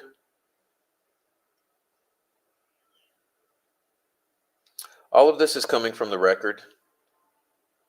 This is what I said at the beginning of the show tonight. We're not making it up. It's not rumor mill. It's not what the locals have been saying. It's not word on the street. We're reading from the record. We are reading from Discovery. We're studying the work of law enforcement that is available to us. Is everyone picking up on what I'm putting down here? Okay, because you're going to have people come and say, that's bullshit. Law enforcement says Richard Allen is the only one, lone wolf killer. But no. See, we are reading directly from law enforcement. Because what else do you have? You have this PCA that's not worth wiping your ass with. Or maybe that's the only thing it's worth. I would say cleaning. I would not wipe my ass with that PCA. I would clean the mirrors. Okay. So yeah, I'd spray down the mirrors and wipe them clean with the PCA. That's about what it's worth. Other than that, implicating Richard Allen that we know contains misrepresentations, outright falsehoods, and even if everything was on the up and up and legit, it's still one of the worst PCAs that any law enforcement personnel that I've ever spoken with claims they have seen. So it's shitty to begin with. And that's without these individuals knowing that it's rife with misrepresentations and falsehoods, thanks to Tony Liggett.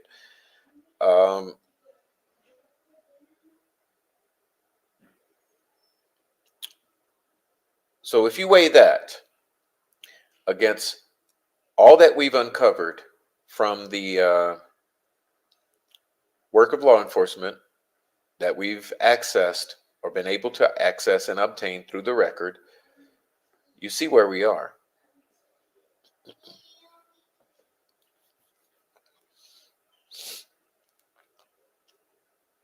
It's not a nice place. Okay, so I'm going to take a quick look at the chat, but I don't think I'll be going back to study the chat, and we can take it from here because I was very much engaged with the reading. I didn't really follow the chat, but I would like to think, I think I saw Iva Pappas come in and Shiraz. Thank you guys. And I saw Crime Night Joe Lewis come in. Thank you, Joe Lewis. And I saw ICU come in and blessings galore. Thank you, ICU and blessings galore, and Tree Hugger 496, and Lambert Co. and Tracy Fleetwood were making comments.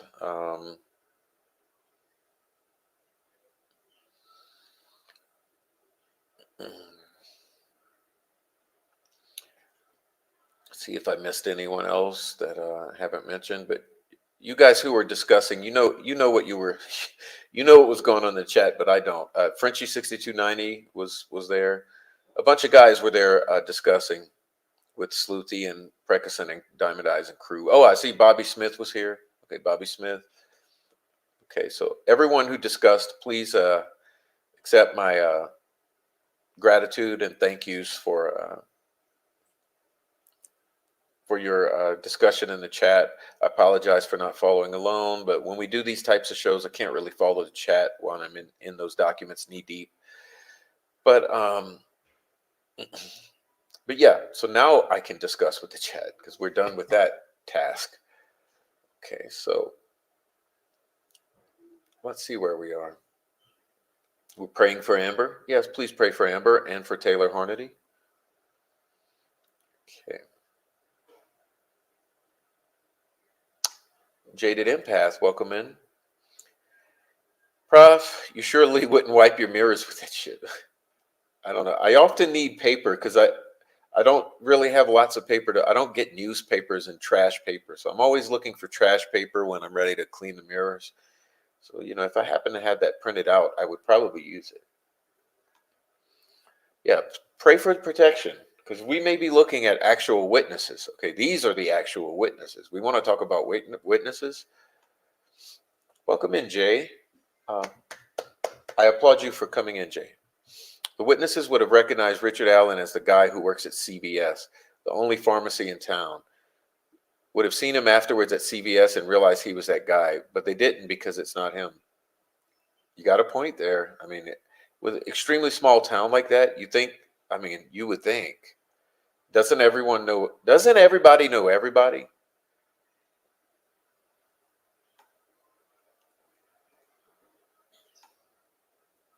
Nobody Nothing says I was a lurker tonight. Don't feel good. Well, I hope you feel better. I do hope you feel better, Nobody Nothing. Take a good break and refresh yourself. Get some rest. Yeah, Lisa, that's what I'm saying. Dawn says, and Elvis Field sisters. Yes, please pray for Elvis Field sisters as well. Those two young women are. They did the right thing. You always want to admonish those who do the wrong thing and who don't do the right thing. Often we are quick to call out people who don't do the right thing. Well, in this case, we have Elvis Field's sisters who did do the right thing, and they should be applauded for that. They did do the right thing.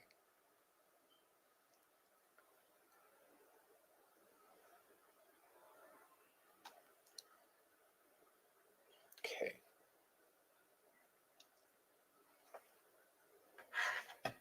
Yeah, what are the odds? The day before Flora, what are these guys doing? The day before Delphi, what are these guys doing?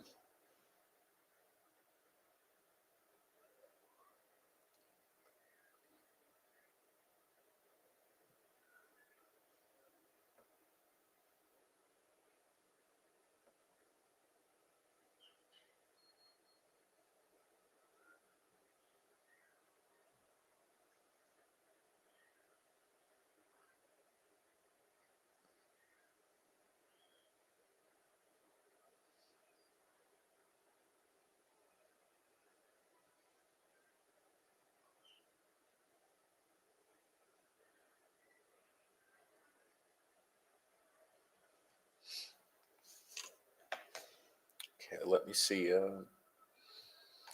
Okay, I sent a couple to email. I have way more though. I'm organizing all my screenshots of Holder before he removed his Facebook page, trying to hide evidence being discussed. Thank you, Sleuthie. Thank you. God bless you for that. Please send more. Please send more. I'm kind of heartbroken, guys, at the moment. I'm sorry. I got all down the minute I started thinking about those Flora girls and that ritual.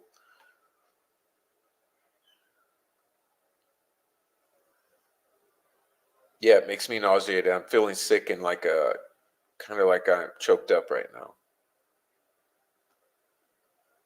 Kind of just done. I want to get off the stream now.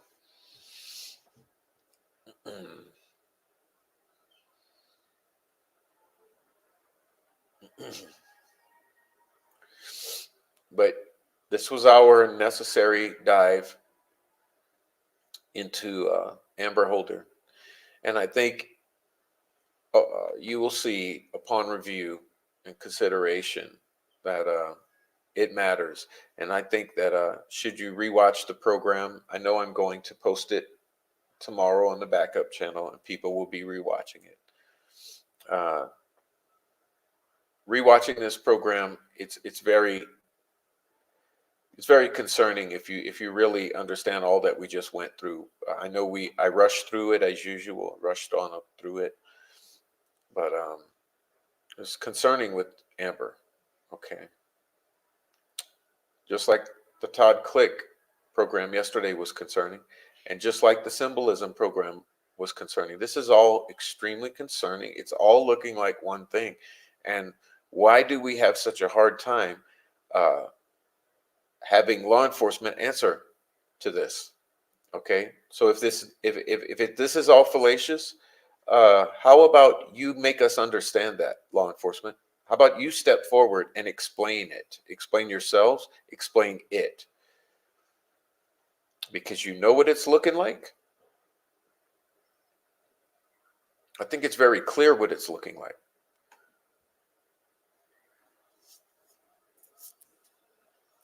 You know, and no matter the gaslighting and the bullshit that these assholes on YouTube who are compromised will come on and try to say, and try to throw Richard Allen as the sacrificial. See, what they want to do with Richard Allen is make him the sacrificial victim. He's the only one. They're going to sacrifice him for the whole group to make this all go away, like it ever will. Like how will any of this ever go away until it is explained or addressed by law enforcement?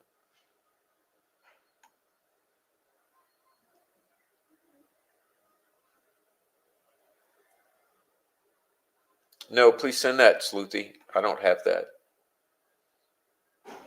Thank you, sweet dude Chibi.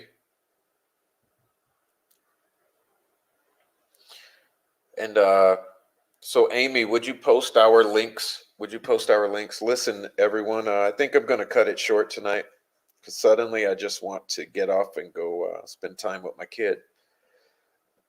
But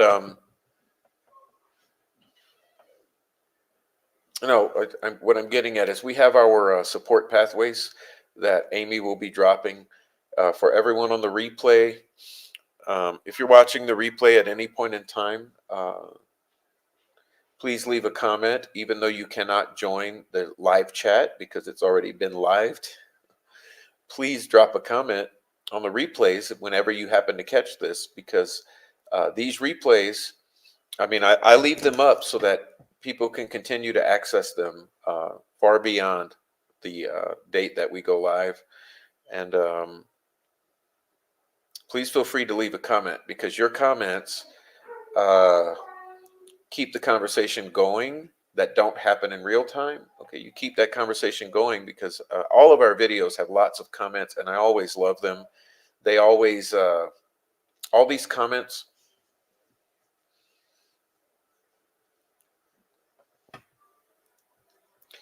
they're always good when we go back and we look at the older videos and see all the discussion that's going on in the comment section is great.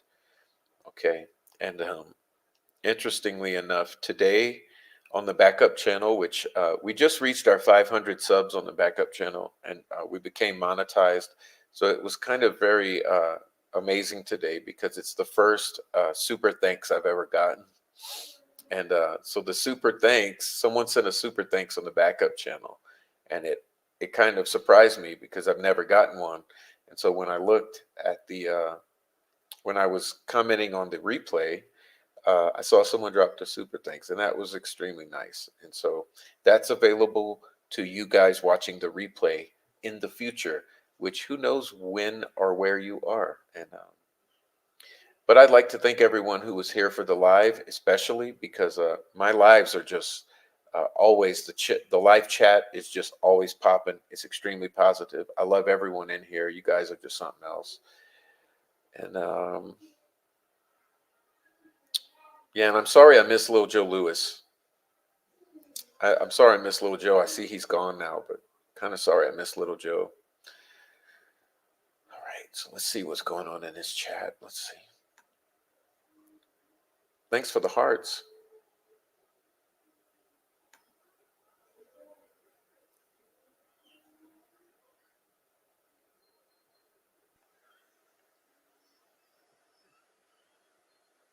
Thank you, sweet dude Shibby.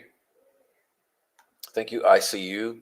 Thanks, Prof, for doing all this hard work and doing the right thing no matter what everyone did or said to you. I didn't like it. I didn't, but thank you for your appreciation. It's a small town. Yeah, you would think they would know Richard Allen. A name was dropped at the end of Prof's chat last night, but I have no personal knowledge. I've always just wondered myself. I don't know what you're talking about, digital. But thank you. Okay. God bless you, Don Leonard. Okay, thank you, Sleuthy. I like premieres because Prof and Joe's can join chat. Yeah. Yeah, I always join the chat on the premieres. I don't know if you guys have noticed that, but if you ever watch the premieres, when I bounce these to the backup channel the next day usually. So like tomorrow, you'll see me bounce it as a premiere to the backup channel. I usually join the live chat because I'm able to. Okay. Good night. Thanks, Prof. I want to find that groundhog and tell him he's full of S. Me too. But over here, he's pretty credible in my neighborhood right now. It's the most gorgeous, like it almost felt like a summer day today. Is pay it to donations going? Yes. I wish Crime Night would do more premieres so he can enjoy Diamond's Eyes, Radar, K West, and all them cool kids. It's a reminder for me to be grateful for the people in my life that love me. I can't imagine being a single woman in that town or living with that kind of hatred. What about being black? Could you imagine being black in that area? Peace out. Shiraz says dog needs to go. Bye. Yeah, we're getting out of here. K West, your battery died. Enjoy your. I know you can enjoy getting home. It's always so nice to get home after a trip.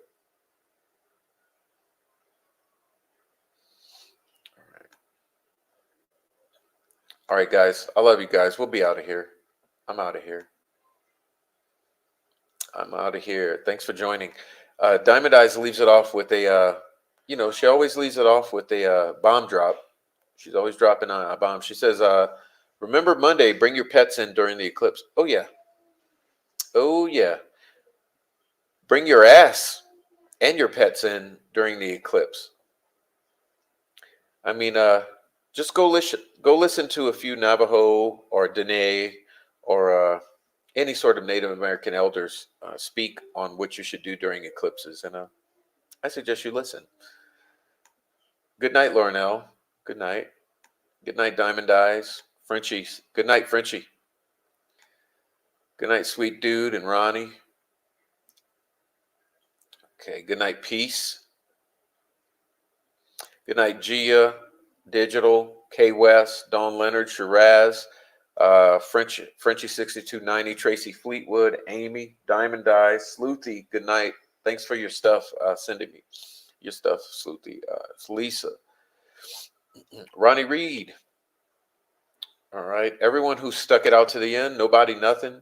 Peace, Jay, ICU, Jaded Empath. Who else was in here? Precascent. Thank you, Precascent. Aaron was here. Aaron, thank you so much. All right, and everyone else. Cindy Goddard, blessings galore. Tracy Fleetwood, Lambert Co., and anyone else I haven't mentioned. I apologize if I don't mention your name, but you know I love you, and you know I'm appreciating that you're here. So I'll see you guys later. We'll be out of here. Okay. Oh, by the way, tomorrow is our Friday night party. So yeah, tomorrow we'll be in better spirits. Okay, tomorrow will be our Friday night party. So I'll see you guys tomorrow night. All right.